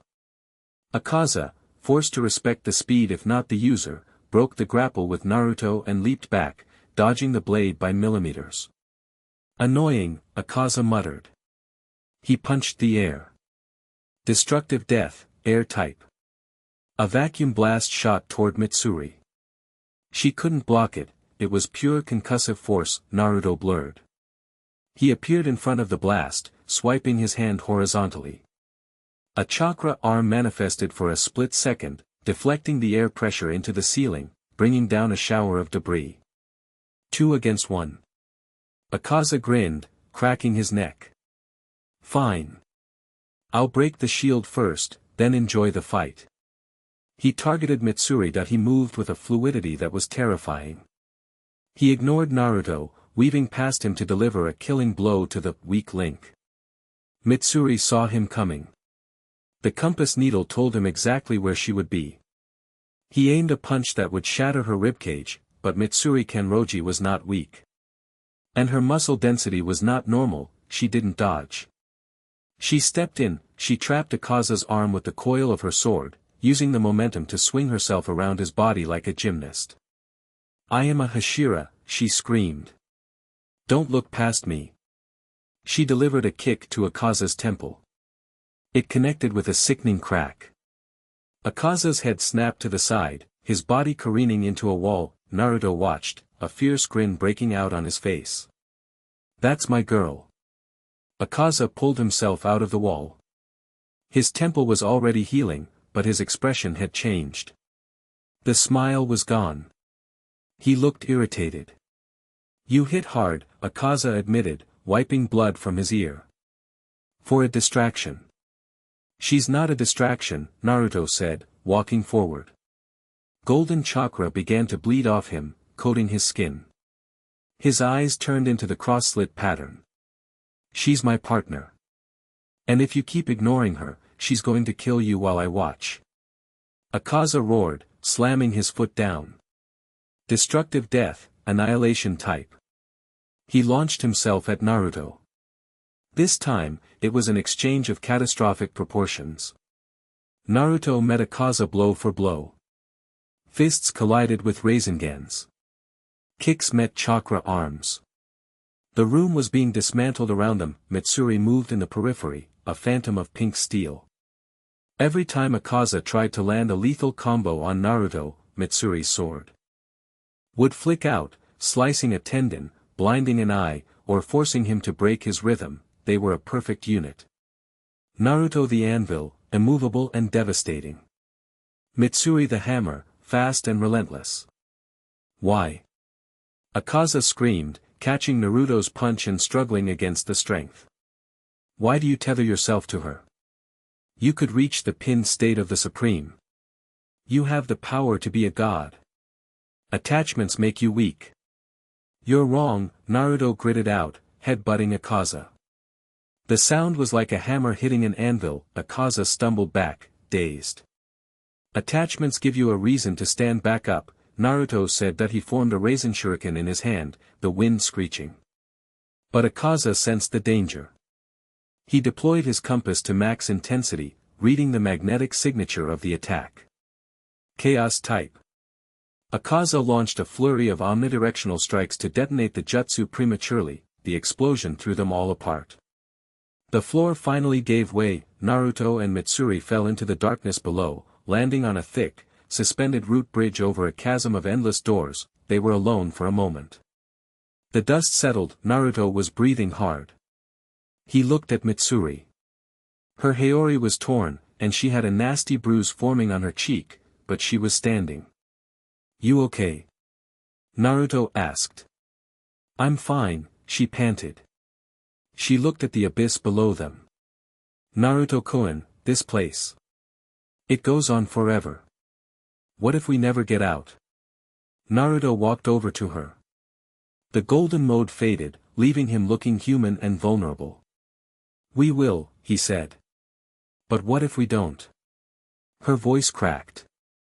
You said you were from another world. You said you didn't belong here. If we die here, you'll never get home. Naruto took her hands. They were trembling. Mitsuri, he said softly. He looked at the chaotic, twisted architecture of this prison. Then he looked at her lime-green eyes, filled with fear and adoration. I spent my whole life chasing home, Naruto said.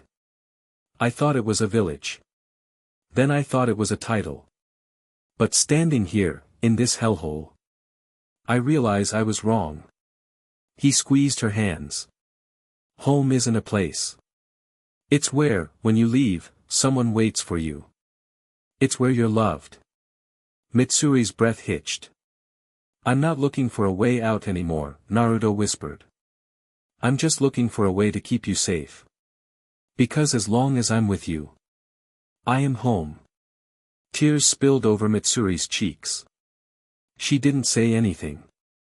She simply collided with him, burying her face in his chest, holding him with a strength that could crush stone but felt like the softest thing in the world. I love you, she sobbed into his jacket. I love you too, Naruto replied, resting his chin on her head. The moment was shattered by a roar from above. Akaza dropped from the ceiling, landing on the root bridge 10 meters away. His skin was cracked, glowing with red veins. He was being pushed to his limit, and the corruption of the castle was starting to affect him too. Touching, Akaza spat. But love is just rotting meat. Let me show you the purity of death. He assumed his stance again. But this time, something was different. The root he was standing on began to writhe. What? Akaza looked down. The root lashed up, wrapping around Akaza's leg. The weaver does not like your noise, a deep, grinding voice echoed from the walls. The bridge shuddered. Run! Naruto grabbed Mitsuri's hand. They bolted down the root bridge as the structure began to collapse. Akaza tore himself free from the root, his face a mask of fury, and chased them. You can't run. Akaza yelled. Fight me. Prove your philosophy. Later. Naruto yelled back. They leaped off the end of the bridge just as a massive, wooden hand emerged from the darkness and crushed the platform where they had been standing. They were free falling again, into the deepest, darkest bowels of the Infinity Fortress, down to where the Star Weaver's physical body lay dreaming. As they fell, Naruto pulled Mitsuri close, shielding her from the debris. Chapter 7, The Eclipse. The bottom of the world was not dark. It was a kaleidoscope of bioluminescent rot. Naruto and Mitsuri hit the ground, a soft, wet surface that felt more like a stomach lining than a floor, with a heavy thud.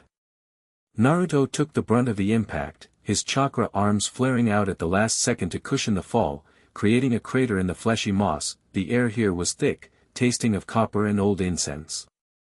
It was hot, a humid oppression that made the lungs burn. Stay down, Naruto whispered, his hand pressing firmly on Mitsuri's shoulder. She nodded, wiping slime from her cheek. Her Nichiren blade was drawn, the pink metal glowing faintly in the gloom. She was trembling, not from fear, but from the sheer repulsive wrongness of the place. It's breathing, she murmured. She was right. The walls, composed of twisted roots and stone, were expanding and contracting rhythmically. Above them, the infinite architecture of the castle spiraled upward like a twisted intestine, disappearing into the dark. A sonic boom shattered the silence. Akaza crashed down 50 meters away. He didn't land gracefully. He slammed into a pile of roots, shattering them. He rose instantly, his body steaming. The blue tattoos on his skin were glowing erratically, pulsating in time with the heartbeat of the cavern. You cannot run from the duel. Akaza screamed. His voice was distorted, layered with a static hiss. The compass demands a victor. He stomped his foot, deploying the snowflake array. Destructive death, compass needle. But the needle didn't lock onto Naruto. It spun wildly. The snowflake pattern flickered, distorted, and shattered. Akaza stared at his feet, confused. What? Why is everything fighting spirit? Because you're in the belly of the beast, idiot, Naruto said, standing up. He kept Mitsuri behind him. Your compass is useless here because the whole room wants to kill you. Shut up. Akaza roared. He lunged, abandoning technique for raw speed. Naruto braced himself, but before the blow could connect, a wall of gray roots shot up from the ground between them. Akaza punched the wall, obliterating it, but the roots reformed instantly, lashing out like whips. They wrapped around Akaza's arm, hissing as they burned his flesh. Get off me. Akaza severed his own arm with a chop, leaping back. Welcome to the nursery. The voice seemed to come from the walls themselves. From the shadows of the cavern, the monk emerged. He was no longer vaguely human. His lower body had fused with a massive, throbbing root system. He plucked the biwa, and the sound reverberated through the marrow of everyone present. The weaver has finished dreaming, the monk intoned, his multifaceted eyes spinning. She requires the final offering. I am an upper moon. Akaza shouted, his regeneration slowing. I serve Kibutsuji Musen. I do not serve roots. Musen. The monk chuckled, a dry, cracking sound. He is on his way. The moth is always drawn to the flame. As if summoned, the ceiling of the cavern tore open. Kibutsuji Musen descended. He didn't fall, he lowered himself on a platform of flesh, surrounded by his remaining bodyguards, grotesque shapeshifters. He looked impeccable in his suit, but his face was a mask of pure, unadulterated fury. He saw Naruto. He saw Akaza struggling with the roots. And he saw the monk. Neikime is dead, Musen announced coldly. I absorbed her cells when she tried to trap me. Now, I control the castle. He raised a hand. And I will purge this infection. Muzan unleashed a wave of flesh, spiked whips expanding from his back, tearing through the cavern, shredding the roots, aiming to obliterate the monk and Naruto in a single stroke. Naruto grabbed Mitsuri's waist. Hold on.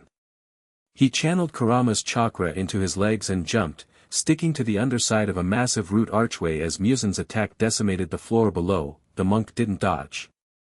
He simply plucked a string, twang. The sound wasn't auditory, it was metaphysical. Muzan's flesh whip stopped midair.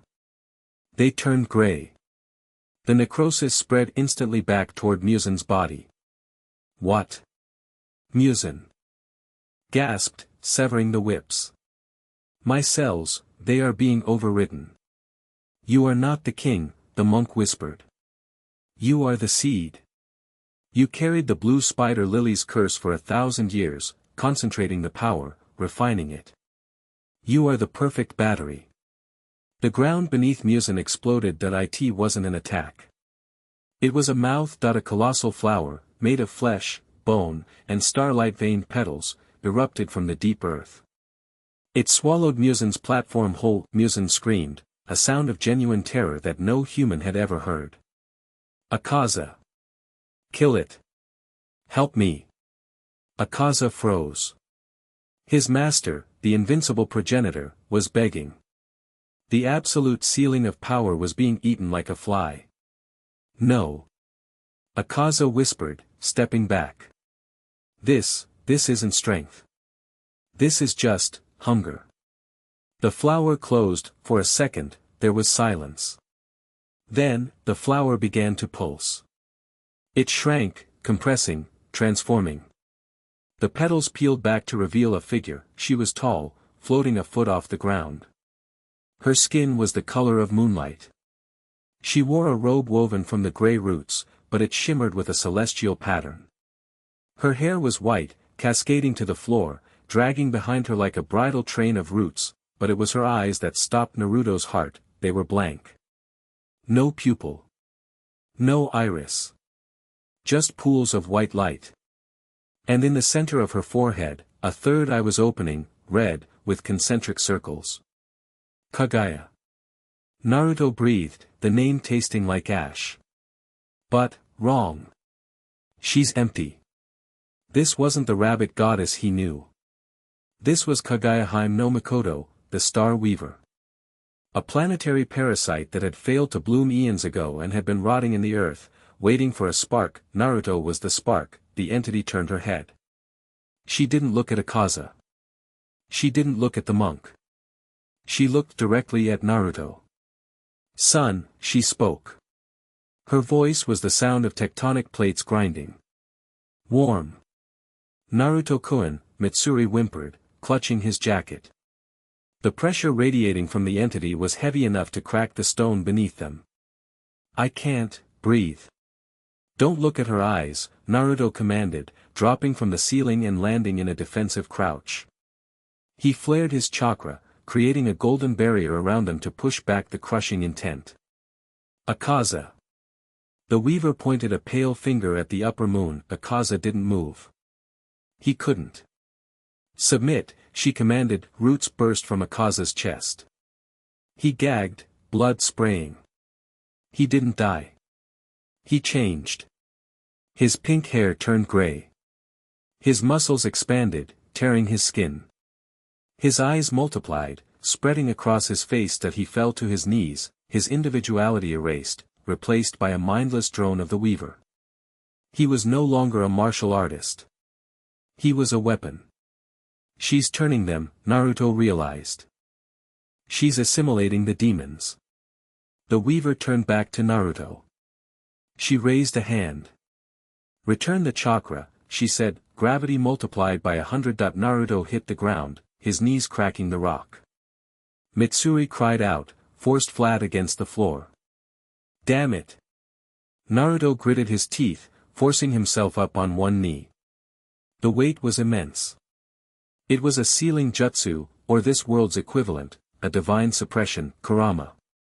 Now, I'm busy keeping your heart from exploding. The fox roared in his mind.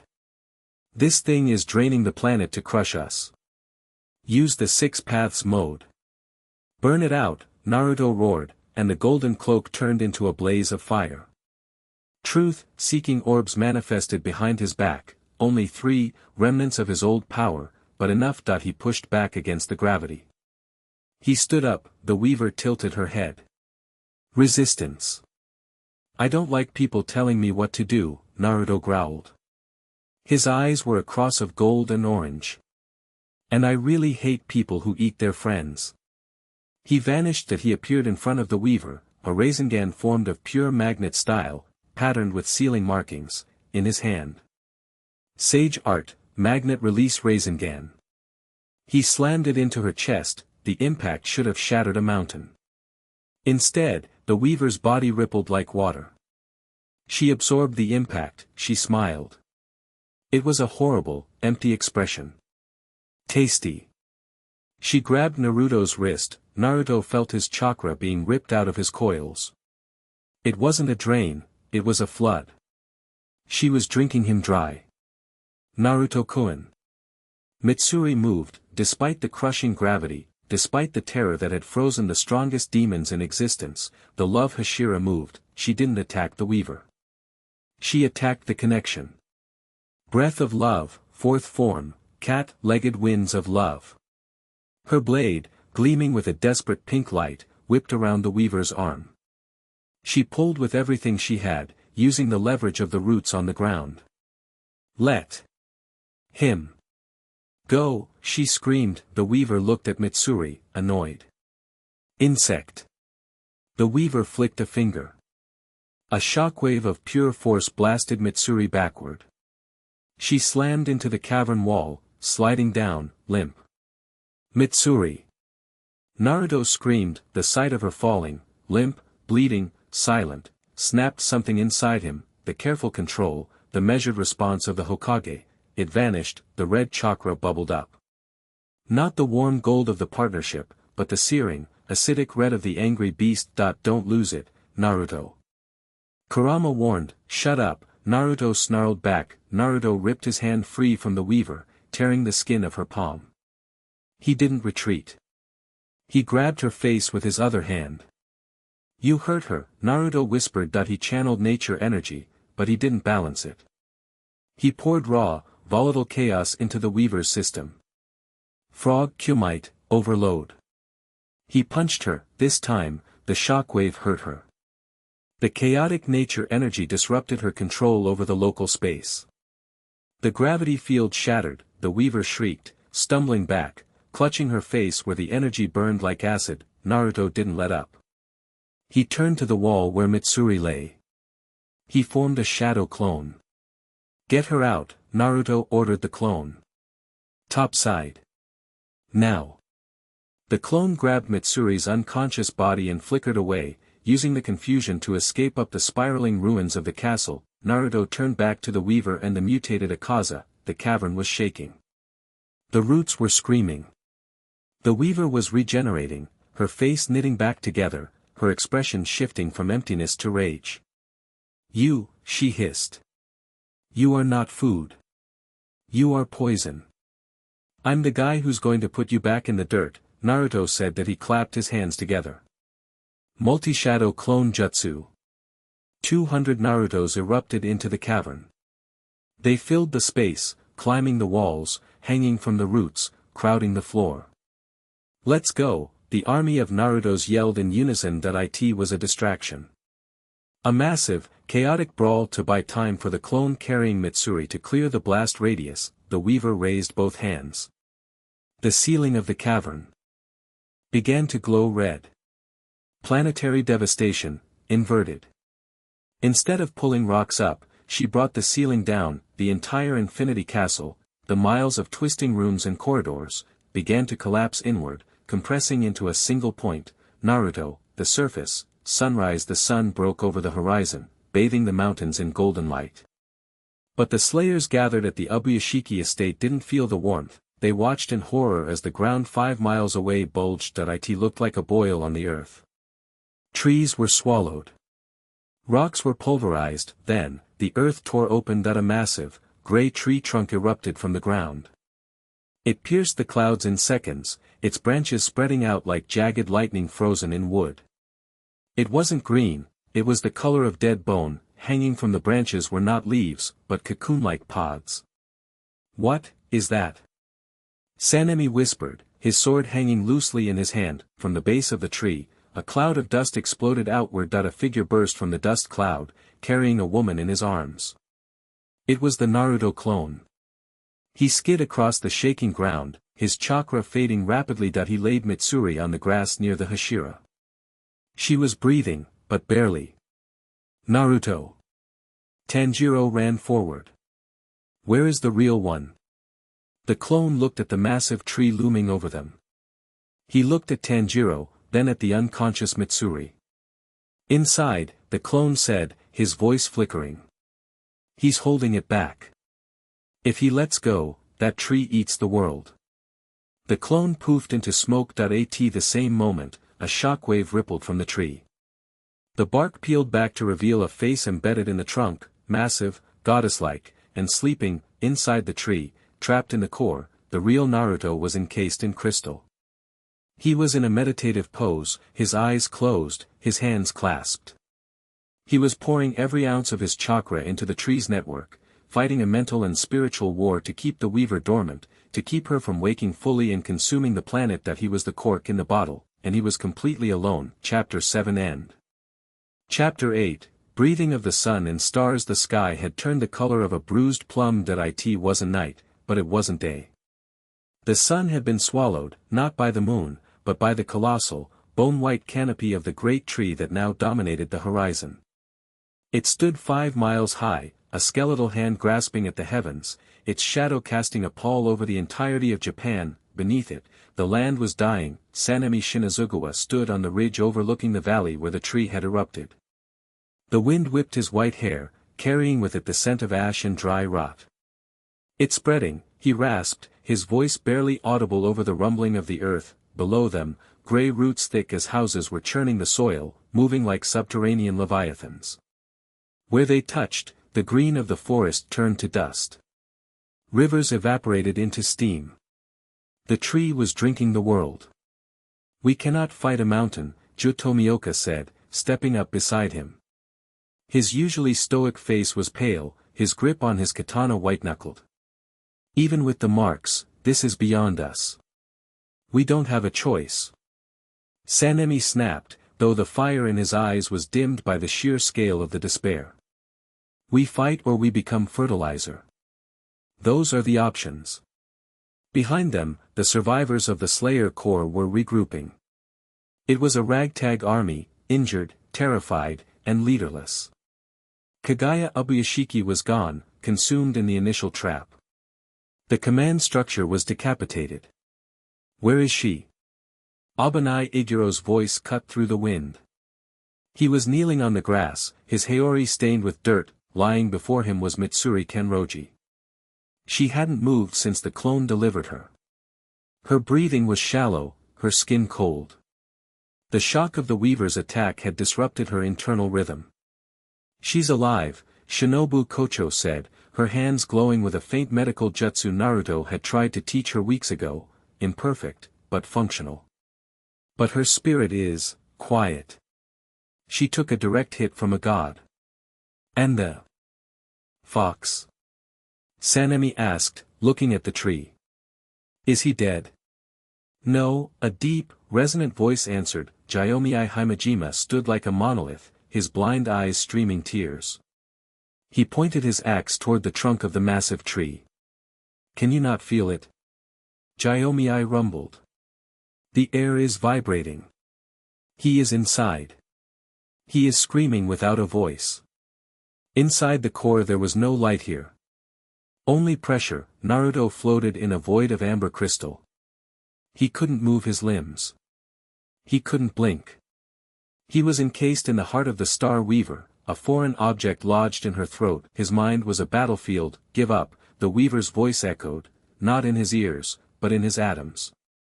"You are finite." "I am the cycle." Naruto didn't answer with words. He answered with will. He visualized a wall of fire, a barrier of pure yang chakra, pushing back against the gray sludge of her consciousness. Kurama, Naruto projected. Status, bad, the fox growled. She's trying to digest us. I'm burning through your reserves just to keep the crystal intact. If you sleep, even for a second, she eats your soul and uses your body to detonate the planet. How long do we have, at this rate? 3 hours. Maybe 4. Then the seal breaks, and you become part of the tree. Naruto focused. He could sense the outside world. He felt the fear of the slayers. He felt the encroaching roots. He felt Mitsuri's fading pulse that he couldn't leave. If he broke the crystal, the weaver would wake fully. But he couldn't stay. That I need them to cut the roots, Naruto thought. If they sever the supply lines, she gets weaker. She'll have to focus on healing instead of eating me. They can't hear you, Kit, then we make them hear me, Naruto decided. Inoichi's jutsu. We don't have the machine, but we have the most potent chakra broadcasting tower in existence. That he pushed. He didn't push against the weaver, he pushed outward, threading his chakra through the very roots trying to consume him, turning the enemy's network into a telephone line. The ridge. Tanjiro Kamado clutched his chest. A sudden warmth bloomed in his heart, smelling of sunshine and ramen. Can anyone hear me? The voice didn't come from the air. It resonated inside his skull. Tanjiro looked around wildly. Naruto-san. Sanemi grabbed his head. Get out of my head. Listen to me. The voice was strained, jagged with pain, but commanding. It was the voice of the Hokage. I'm holding the big girl back. But she's thirsty. She's drinking the land to build strength to crush me. Gyomii dropped to one knee, listening intently. What must we do? You have to cut the roots, Naruto's voice projected. The big ones feeding into the ground. Starve her. If you cut enough of them, her defense weakens, and I can break out. But be careful, she knows you're there. And she's waking up the dead. As if on cue, the ground at the base of the tree began to churn, pods hanging from the branches burst open. They didn't release seeds. They released nightmares. Humanoid figures fell to the earth with wet thuds. They were gray, faceless, made of twisted wood and muscle. But they moved with the muscle memory of the warriors they had absorbed, and leading them was a figure with gray skin, pink hair, and a face covered in eyes. Akaza, Tanjiro breathed. The creature that used to be Akaza roared, a sound devoid of words, only hunger. This is it, Naruto's voice echoed, turning grim. Total war. Don't die on me. I still owe you guys dinner. The connection faded, leaving a ringing silence. Sanemi drew his blade. The wind picked up, howling around him. He looked at the army of wooden husks numbering in the hundreds. Starve the god, Sanemi spat. Simple enough. He looked at the trembling younger slayers. Form up. Sanemi bellowed, his voice cracking like a whip. If you can hold a sword, you stand. If you can't, you drag the wounded. We are the Demon Slayer Corps. We do not yield to trees. The battle of the gray earth. The collision was seismic. The wave of slayers met the wave of husks in a valley stripped of life. It was a chaotic melee of steel against wood. Tanjiro was a whirlwind of fire. Hinakami Kagura, Dragon Sun Halo Head Dance.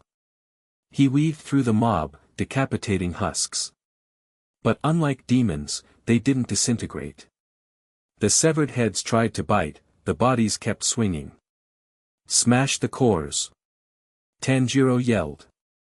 They have knots in their chests. Aim for the knots. Inosuke laughed maniacally, dual-wielding his serrated blades, sawing through the legs of a massive husk. Timber. Ha ha ha ha. I am the king of lumberjacks. Zenitsu, asleep and weeping, moved like a bolt of lightning, severing the hamstrings of 3 giants before they could crush a squad of novices. But the Hashira were fighting a different battle. They were engaging the Weaver's elites, the assimilated upper moons. Ju and Sanemi were locked in combat with the Akaza thing. It possessed all of Akaza's martial prowess but none of his honor. It attacked relentlessly, sprouting spikes from its limbs, using wood-style shockwaves. Water breathing, 11th form, dead calm. Joe whispered that he negated a barrage of wooden spikes, but the impact pushed him back, his boots carving trenches in the rock. It's heavier than before. And it doesn't get tired. Wind breathing, 9th form, Ida 10 typhoon. Sanemi launched a vertical cyclone, severing the creature's arm. The arm grew back instantly. It's drawing power from the ground. Sanemi yelled. We have to sever the roots first. The dreamscape Mitsuri Kanroji was floating in a pink void. It was warm here. Quiet, you can rest, a voice whispered. It sounded like her mother. You fought hard. You found love. It is enough. She saw an image of herself and Naruto sitting on a porch. They were old. Happy that it was tempting. Her body hurt so much. The impact of the gravity wave had cracked her ribs, bruised her organs. Waking up meant pain. Waking up meant fear. Naruto is waiting, she thought. The image on the porch flickered. She saw Naruto in the crystal. He wasn't smiling. He was burning. His skin was cracking, his life force being siphoned away to save the world. He's alone. The realization shattered the peace that he's always been alone. Even when he's with people, he carries the burden by himself. He thinks he has to be the sacrifice. Mitsuri clenched her fists in the dream that I promised him, she thought. I promised I would have his back. She opened her eyes. The awakening shinobu gasped as Mitsuri sat up.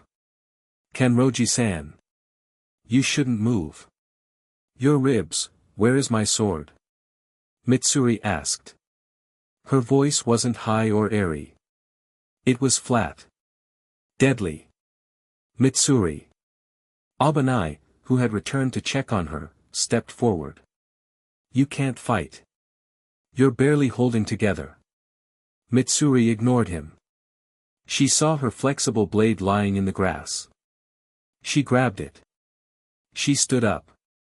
Her legs trembled, then locked. She looked at the massive tree. She could feel him. A tiny, golden heartbeat in the center of the gray monster. He's dying, Mitsuri said. We are doing everything we can, Abanai pleaded, grabbing her shoulder. The others are cutting the roots. We just need to wait. I'm not waiting. Mitsuri ripped the bandages off her neck. The curse mark, the pattern of hearts and leaves, flared on her skin. But it didn't stop there. It spread. It climbed up her cheek, turning a deep, vibrant magenta. Her heartbeat changed. It wasn't the frantic flutter of a human heart. It was the rhythmic, powerful thrum of an engine. Breath of love, she whispered. She vanished. Abanai blinked. She was gone. The grass where she had stood was flattened, not by weight, but by the sheer explosive force of her takeoff. The charge on the battlefield. The line was breaking. The Akaza thing had pinned Zhu and was preparing a localized earthquake to crush him. A pink streak tore through the battlefield. It moved so fast the sonic boom arrived 3 seconds after the impact. Mitsuri didn't slash. She collided. She slammed into the Akaza thing with her shoulder, hitting it with the force of a freight train. The creature, weighing half a ton of dense wood and muscle, was launched. It flew 200 meters, crashing through 3 limestone pillars before tumbling to a stop. Zhu stared, his eyes wide. Mitsuri skidded to a halt, her feet carving sparks from the stone. She wasn't smiling. Her hair was floating, defying gravity. Her skin was flushed, steam rising from her pores. Get out of the way, Mitsuri said. The Akaza thing roared, picking itself up. It recognized a threat. It abandoned the other Hashira and focused entirely on her. Mitsuri didn't wait. She unspooled her sword. Breath of love, 6th form, cat-legged winds of love. But she added something. She visualized the wind Naruto used. The rotation, she spun. She became a tornado of pink steel. She descended on the Akaza thing, and for the first time, the creature couldn't regenerate fast enough. She was shredding it faster than it could heal. She turned it into sawdust. Naruto, she screamed at the tree. I'm coming. She leaped off the disintegrating remains of the upper moon. She ran toward the tree, but the weaver was watching. From the main trunk, a massive avatar emerged. It was a copy of the weaver herself, made of wood, 50 feet tall. Insect, the avatar boomed that it raised a hand. A beam of gray energy, a concentrated beam of corrupted sage power, shot toward Mitsuri that it was too wide to dodge. Mitsuri didn't stop running.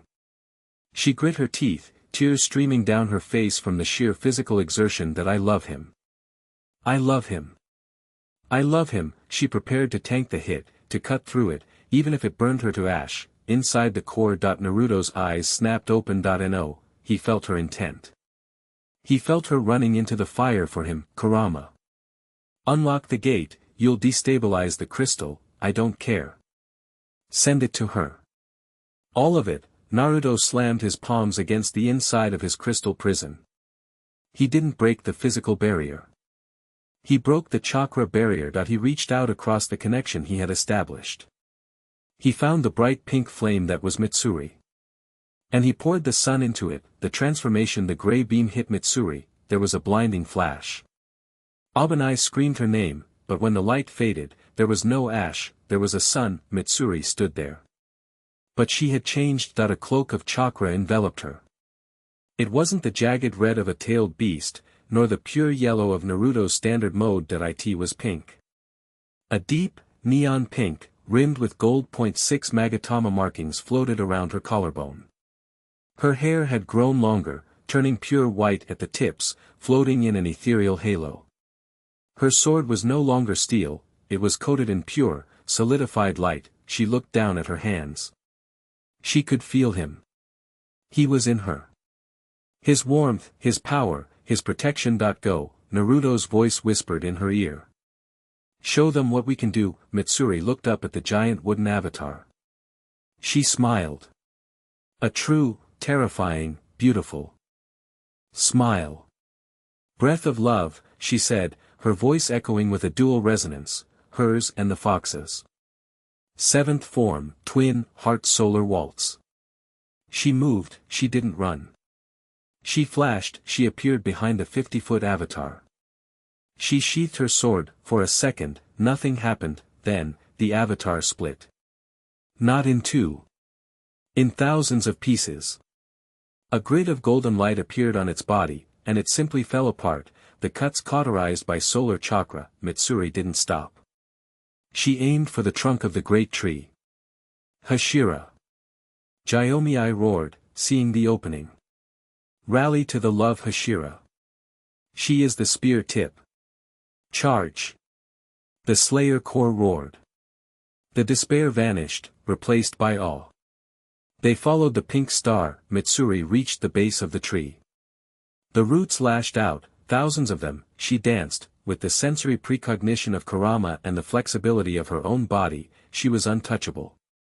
She ran up the vertical trunk of the tree, slicing roots as she went, clearing a path. Tanjiro. Abanai, she yelled down. Cover my flank. Tanjiro and Abanai were right behind her. Tanjiro used his sun breathing to burn the smaller roots. Abanai used his serpentine strikes to deflect debris. They were arrow, shooting straight for the heart of the enemy. We're going to break him out. Mitsuri shouted, her chakra flaring brighter. High above, deep in the wood, the weaver shrieked. She felt the poison. The human element she couldn't digest was fighting back, and now, his other half was knocking on the door. The tree began to shake. The final battle for the core had begun. Chapter 8 End. Chapter 9, The God Killer. The air was no longer air. It was a slurry of ash, pressure, and divine malice. Mitsuri Kanroji ran straight up the vertical face of the world-eating tree. Gravity was a concept she had left behind at the base. Wrapped in the pink and gold shroud of Naruto's chakra, she felt weightless, a piercing needle of light threading through a tapestry of gray rot. Roots the size of trains lashed out from the trunk, trying to swat her like a fly. She didn't dodge. She didn't slow down. Out of my way. She swung her blade. The chakra coating the metal extended its reach, turning the whip sword into a 40-foot ribbon of searing energy. It sliced through the petrified wood like a hot knife through butter. The severed roots fell away, burning with golden fire that refused to be extinguished. Below her, Abanai Iguro and Tanjiro Kamadu were barely keeping up, acting as her rear guard. They deflected the debris and the smaller husks crawling down the bark, ensuring the path remained clear. "She's moving too fast," Abanai yelled, panting as he deflected a wooden spike. "Her heart, can she sustain that rhythm?" "She has to," Tanjiro shouted back, his forehead scar burning crimson. "Look! The bark is cracking." 5,000 feet up, near the junction of the massive branches, the amber crystal encasing Naruto was pulsing. It wasn't a gentle rhythm anymore. It was a strobe light of distress. Inside the crystal, Naruto was screaming silently. The Star Weaver, Kagayahime no Mikoto, had stopped trying to digest him slowly. She realized the danger. She was now trying to crush him physically, compressing the crystal to turn him into paste. "Naruto," Mitsuri's voice cut through the chaos, resonating in his mind via the chakra link. Naruto's eyes snapped open in the amber fluid. He saw her. Through the murky, distorted lens of the crystal and the thick wood, he sensed that fierce, pink star rushing toward him. "Mitsuri," he projected back. "The shell is too thick. You can't cut it from the outside alone. I have to blow it, then blow it." She screamed in his mind. On my signal, she reached the massive knot in the tree where the crystal was embedded. The wood here was dense, black, and radiated a heat that would have vaporized a normal human. The weaver formed a barrier of hardened lignite over the spot. Mitsuri didn't break. She accelerated. Breath of love, 8th form, Angel's Dive. She leaped from the trunk, spinning in the air, channeling every ounce of the tailed beast chakra into the tip of her blade. She became a drill of pink light. Inside, Naruto unclasped his hands. He gathered the last dregs of his sage energy, Rasengan, that he formed the sphere inside the crystal, grinding it against the amber wall until the friction created white-hot plasma. Now, Mitsuri slammed her blade into the black wood on the outside. Naruto detonated the sphere on the inside. The explosion was deafening. A shockwave of splinters and crystal shards blasted outward. Abanai and Tanjiro had to anchor themselves to the bark to avoid being blown off the tree. Smoke poured from the hole. For a heartbeat, there was silence. Then, a hand emerged from the smoke. It was wrapped in bandages, covered in soot. It grabbed the edge of the jagged wood. Naruto pulled himself out. He spilled onto the massive branch, coughing up amber fluid. He looked wrecked. His jacket was gone, his mesh shirt torn, his skin covered in burns where the weaver's acid had tried to eat him, but he was alive. "Naruto-kun." Mitsuri crashed into him. She didn't care about the enemy.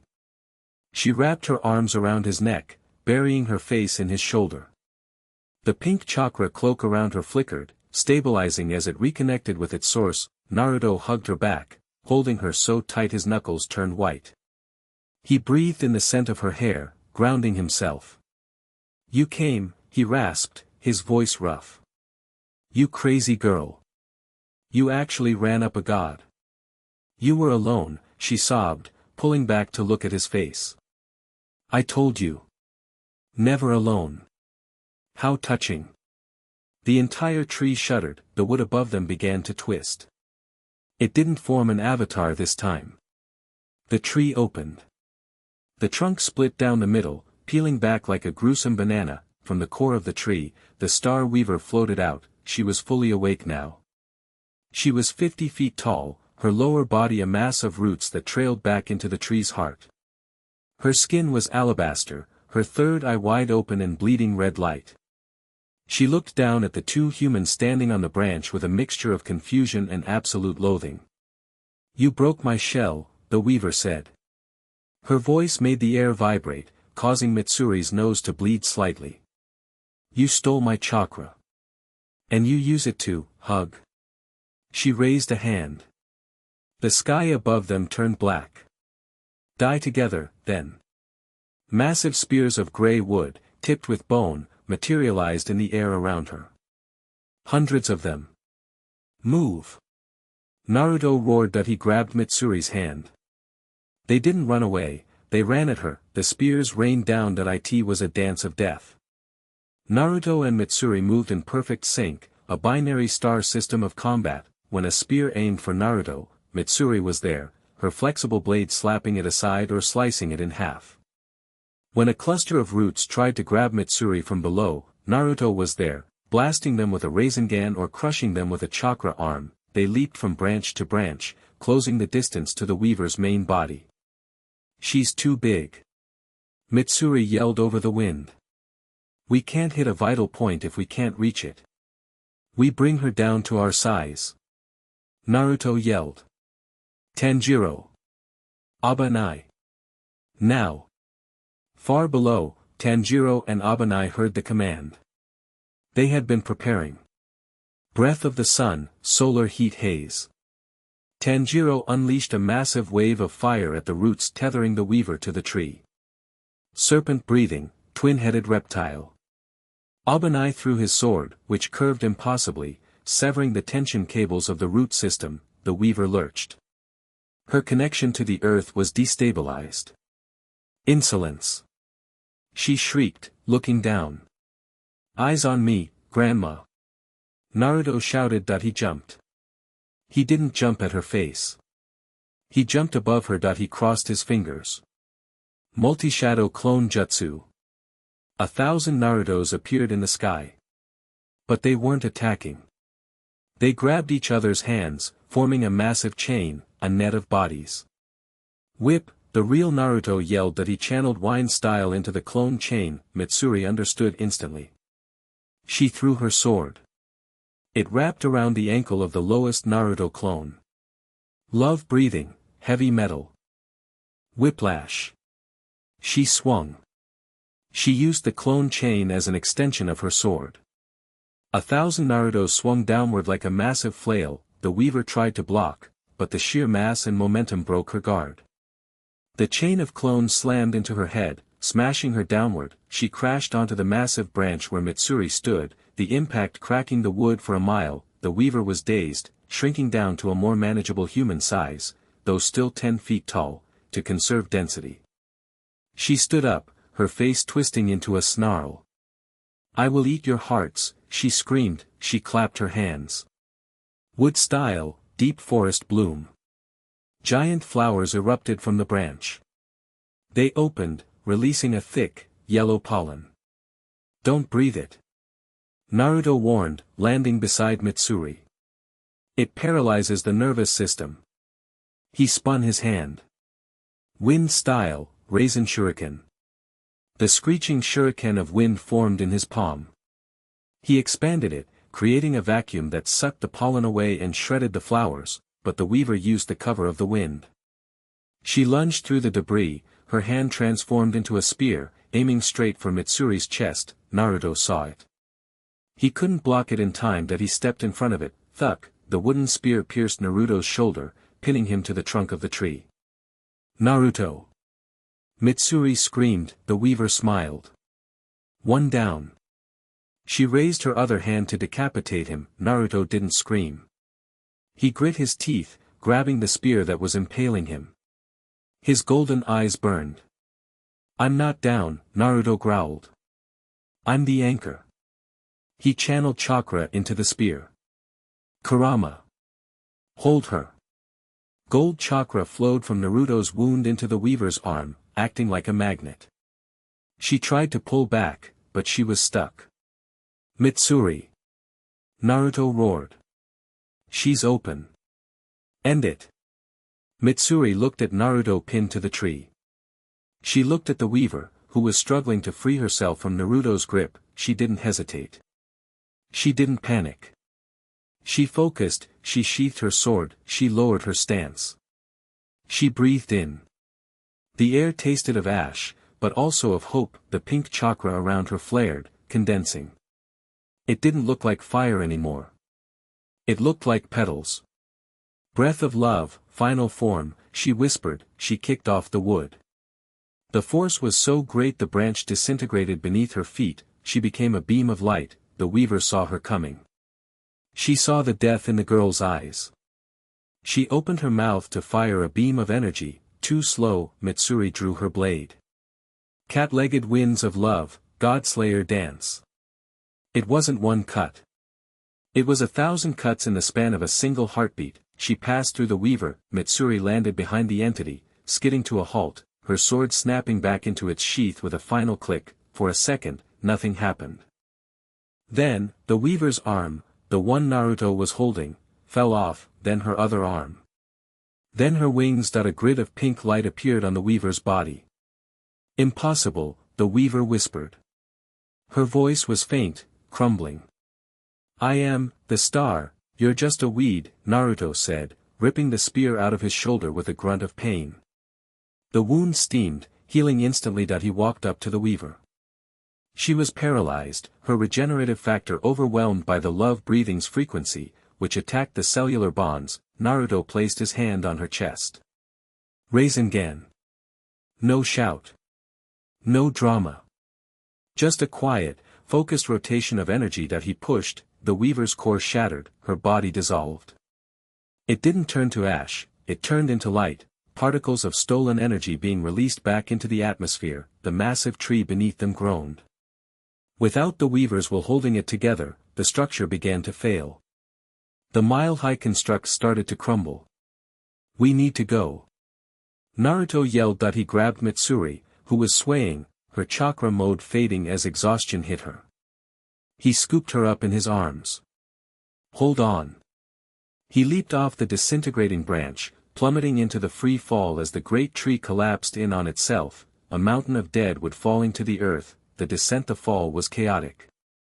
Debris the size of houses rained down around them. Naruto used his chakra arms to bat away the rocks, shielding Mitsuri with his body. We did it, Mitsuri whispered against his chest, her eyes half closed. Yeah, Naruto said, watching the ground rush up to meet them. We did. He spotted a clearing, the ridge where the slayers had gathered. Coming in hot. Naruto flared his chakra one last time, creating a cushion of wind to break their fall. They landed hard, rolling across the grass, coming to a stop near Gyomei's feet. Naruto lay on his back, staring up at the sky. The massive bone-white canopy was gone. The sun, the real sun, was breaking through the clouds. Silence descended on the battlefield. The husks had collapsed the moment the weaver died. The roots had stopped moving. Sanemi limped over, his uniform in tatters. Ju was leaning on his sword. Tanjiro and Abanai came running from the base of the ruins. They all stared at the two figures on the grass. Naruto groaned, sitting up. He winced, rolling his shoulder. Ow. That actually hurt. He looked at Mitsuri. She was sitting up too, looking at her hands.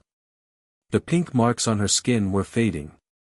Is everyone okay? She asked, her first thought, as always, for others. Abanai fell to his knees in front of her.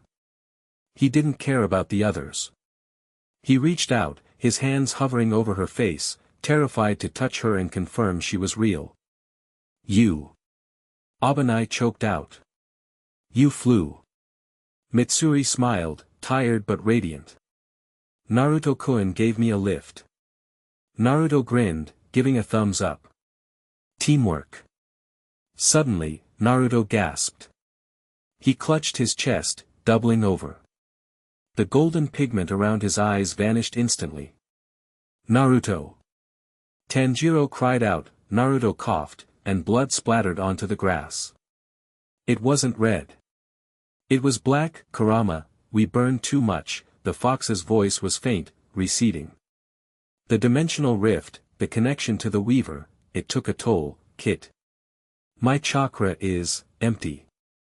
I need to sleep. Kurama. Wait, Naruto, the fox whispered. The marks on your friends. The Slayer marks. They are a curse. They borrow life from the future. They will die young. Naruto looked at Mitsuri. He looked at Tanjiro. He saw the marks fading, but the toll was paid. They were destined to die by 25, can we fix it? Naruto asked desperately. There is one way, Kurama said, his voice barely a wisp. I have a reserve of 6 paths yang power left. Pure life force. I was saving it to open a portal back to Konoha. To send you home, Naruto froze. You can use it to burn the curse out of their blood, Kurama explained. But if you do, the link to your world breaks. Permanently. You will be stranded here. Forever. Naruto looked at the sky. He thought of Konoha. He thought of Hinata, of his friends, of the ramen shop. Then he looked at Mitsuri. She was watching him with wide, fearful eyes, sensing his distress. He looked at Tanjiro, Sanemi, Ju. People who had fought and bled for a world that treated them like tools that if he left, they would die in a few years. Their victory would be a funeral procession. Naruto-kun. Mitsuri touched his arm. What's wrong? Naruto wiped the black blood from his mouth. He looked at her. He felt the warmth of her hand that he made his choice. Nothing, Naruto lied gently. Just, indigestion. He stood up, swaying slightly. He looked at the Hashira. Line up, Naruto commanded softly. I have one last thing to do. Chapter 9 End. Chapter 10, Roots of Tomorrow. The wind on the ridge had died down, leaving behind a silence so profound it felt heavy. The sun was fully risen now, bleaching the bone-white ruins of the great tree into a stark, skeletal monument of the battle. Naruto stood before the survivors. Tanjiro, Ju, Sanemi, Abanai, and Mitsuri. They were battered, bleeding, and barely standing, but they were alive. On their skin, the marks pulsed, ominous tattoos of clouds, flames, and hearts. To them, these were badges of honor, proof they had pushed beyond human limits to slay a god. To Naruto, they were countdown clocks. 25, Kurama had said. They won't live past 25, Naruto looked at Tanjiro, who was gripping Nezuko's hand, crying with relief. He looked at Abanai, who was hovering near Mitsuri, offering her water. He looked at Mitsuri, whose pink hair was matted with dust, her smile tired but genuine. They had a future now. A world without Muzan. A world without the Weaver. But if he did nothing, that future would be cut short in a few years. Naruto-san. Tanjiro stepped forward, sensing the shift in the Hokage's demeanor. You said you had one last thing to do. Is there another enemy? No, Naruto said softly. No more enemies. Just a bit of cleanup. He held out his right hand. The palm glowed with a white, blinding light, the sun's seal of the 6 paths. It was the last dregs of Hagoromo's gift, the yang chakra capable of breathing life into dust. Do it, Kit. Kurama's voice faded into a hibernation slumber. It's been a hell of a ride. Naruto closed his eyes. He visualized the dimensional coordinates of Konoha. He saw the Hokage monument. He saw the ramen shop. He saw the faces of his old friends. He took a deep breath, and he let them go. He crushed the coordinates in his mind, converting the dimensional chakra into pure, raw life force. Come here, Naruto commanded gently. He moved to Tanjiro first. He placed his glowing palm on the boy's forehead, right over the scar. This is going to sting, Naruto warned. Wah, heat surged through Tanjiro. It wasn't the burning heat of the sun, but the fever-breaking heat of a potent medicine. Tanjiro gasped, his back arching. Steam rose from his skin. The flame-like mark on his forehead hissed, the dark crimson pigment fading, dissolving into his natural skin tone. The mark. Ju watched in shock. It's vanishing. Naruto moved to Ju next, then Sanemi. He moved with efficient speed, not giving them time to argue. He burned the curse out of their blood, replacing the stolen lifespan with his own power. Finally, he reached Mitsuri. She looked up at him, her lime-green eyes searching his face. She saw something there, a sorrow that terrified her. Naruto-kun, she whispered. What are you doing? Your chakra, it feels different. It feels like, goodbye. It's not goodbye, Naruto smiled, his hand trembling slightly as he cupped her cheek. It's the opposite. He pushed the energy into her. The heart-shaped marks on her neck faded. The strain on her heart, the damage from the weaver's gravity, the exhaustion, it all washed away. When the light faded, Naruto stumbled back. The golden glow in his eyes was gone completely. The whisker marks on his cheeks seemed fainter. He looked human. Just a man. The curse is gone, Naruto announced, his voice raspy. You won't die young. You get to grow old. You get to have wrinkles and gray hair and complain about back pain. But Tanjiro touched his forehead. How? That shouldn't be possible. Naruto sat down heavily on the grass, looking up at the blue sky. I used the energy I was saving to open the door, Naruto said simply. The silence returned, but this time it was horrified. Mitsuri scrambled to his side, grabbing his jacket. The door? You mean, the door home? Naruto nodded. It takes a lot of juice to punch a hole between dimensions. I had enough for one trip. I used it to scrub your cells instead. Why? Abanai shouted, stepping forward, his face twisted in a mix of gratitude and anger. You wanted to go home. You talked about it. You can't just sacrifice that. I didn't sacrifice it, Naruto said. He looked at Mitsuri, who was crying silently, holding his hand like it was the only anchor in the world. I traded it, Naruto corrected. Going back to a village of ghosts, or staying here and making sure the people I love actually get to live. That's an easy trade, snake guy. He squeezed Mitsuri's hand. Besides, Naruto grinned, the old fox-like mischief returning to his face. I hear the food in this world is pretty good. I think I'll stick around. Mitsuri threw her arms around him, tackling him into the grass. She wailed, a loud, ungraceful sound of pure happiness. Naruto laughed, hugging her back, closing his eyes that he was stranded. He was powerless compared to what he used to be, but he was home. 5 years later, the reconstruction of Japan was swift.